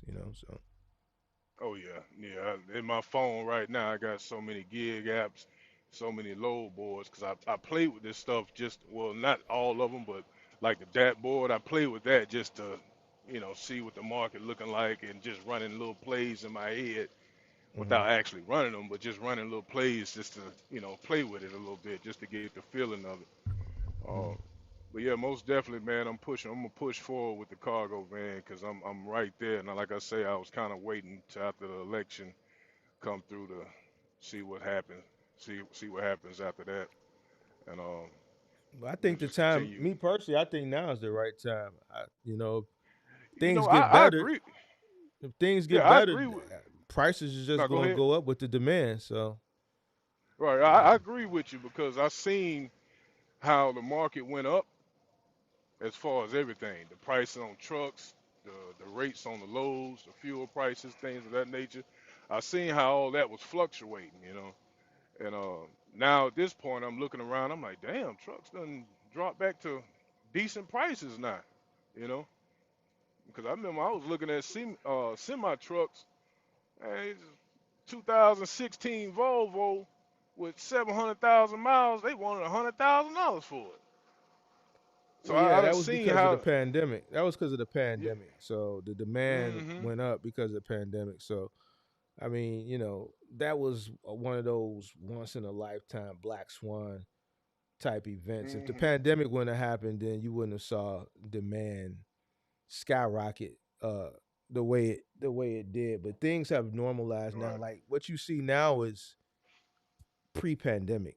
Like literally, I can say the prices are pre-pandemic. You know what I'm saying? Now, Right. I think things will increase. They won't increase to what you saw during the pandemic. They won't become that exorbitant. But I think Mm-hmm. as the economy gets better, because it eventually get better, a normal better. Not a Right. lot of people think back is what they saw during the pandemic. We'll never see that again. Back No. No. is in comparison to what a normal healthy economy is, similar like 2016, 2017, Right. 2018. You know what I'm saying? Yeah. So a slight little uptick, a lot more volume, lower inflation, lower interest costs, more volume. You know what I'm saying? So Right. Oh yeah. I definitely seen that in the housing market too. Not to get off subject, but I had bought my house pre-pandemic with a decent interest rate. And my realtor telling me, oh, after the first year you can refinance. Man, after 6 months, the market crashed. So like, ain't gonna be no refinancing over here because the market is ridiculous. Insurance rates skyrocketed, everything was going up. So I had bought my house literally perfect timing, you know. when did you buy your house? So I bought my house in 2020, Hmm. July 2020, I want to say, right before the market crashed. Because literally I was thinking The about market, refinancing after the that market, year. the market had already crashed. The Did it? market crashed in March. Yeah. Was it Now March of 2020? March of 2020. So Uh-huh. interest rates were at an all time low during the pandemic. Right. That's when a lot of people were buying houses. They were paying more for the house, but their interest rates were at an all time low, 2.8, 2.7, Right. something like Yeah, that. yeah, yeah. But that presented a great opportunity at that time for low interest rates. Like I said, people were paying a lot more Hmm. for the homes. But yeah, July of For 2020, the the lower market had interest rate. already crashed. The market had already crashed. Oh, As far as the okay. market is concerned, March of Right. 2020, but it rebounded really, really quickly. Like 30 days, the market had rebounded and was, you know, Okay. thriving. The Yeah, I might. pandemic just presented an opportunity for low interest rates, you know, thanks Oh, to, yeah, what I the government was misunderstood that one. doing. Mhm. Right. So yeah, man. I'm gonna give somebody else another chance to get on here. I don't know how long you're gonna be on here, but I'm gonna continue watching you, man, because I got another 200 miles to go before I get back in town. So, um, like I said, I appreciate your time, man, and like I said, I'm watching you. Keep doing what you're doing, man, and I appreciate it. And I also share this knowledge with a couple of my co-drivers, co-workers, or things of that nature. My little circle that Mm. I got. So. Uh, Pr- I'm putting your name out there, man, because a lot of these cats out here they be they be talking about what they want to do, but then their actions don't really match what they talk about. mm. So I say it is to each his own, So well, anyway, man, I think I done found a gem in you, man, because like I say, you really the only one I really watch. I try watching other people, and I just don't have the tolerance for it because it don't sound right. It just sound too sugar coated. You know what I mean? Mhm. So, like I said, I know I said I appreciate you, so I'm gonna say it again, man, and get up I off of here and appreciate let you you. talk to somebody else. I appreciate you for watching, man. Get home safe, man. Oh, most definitely, man. You be safe, man. All right, man. You too. All right. Appreciate you. Yep. Yes, sir. What time is it, y'all? It's 10:07. I think I'm gonna call it. I'm gonna call it one. I'm gonna call it one. I think this was a good one. I didn't really have to hold nobody accountable. One guy like semi accountable. Some days I feel it, some days I don't. But if I don't have to do it, then I won't do it. And some people I just have to. I gotta get them. I gotta get them. I didn't have to get nobody really today. I didn't have to get nobody today. See, man, the call-in show ain't that bad. It's just some people they be asking for it. Some people just asking for it, big dog. You dig what I'm saying? Like, I ain't looking for it, but if you bring it, I'm gonna give it to you. Pause. All right, so appreciate everybody for tuning in. Hope everybody enjoyed their Friday night. Next week, we're going to get into. I'm gonna keep it under wraps, but we're going to focus on one thing. We're going to drive hard one thing next week. I'm gonna keep it under wraps. You did what I'm saying. You know, people like taking my talking points. Everybody like taking Big Mark talking points. So we're gonna keep it under wraps. All right. So boom. I appreciate everybody. Shout out to you, ST. Thank you. Thank you. Shout out to Don Solo. I see y'all been really active in the chat. Who else was active in the chat? I think M. Jackson, Don Solo, M. Jackson. Appreciate y'all. Appreciate y'all. Shout out to everybody. Appreciate y'all. Make sure y'all hit that like button on the way out. Be safe this Friday night. All right. Peace.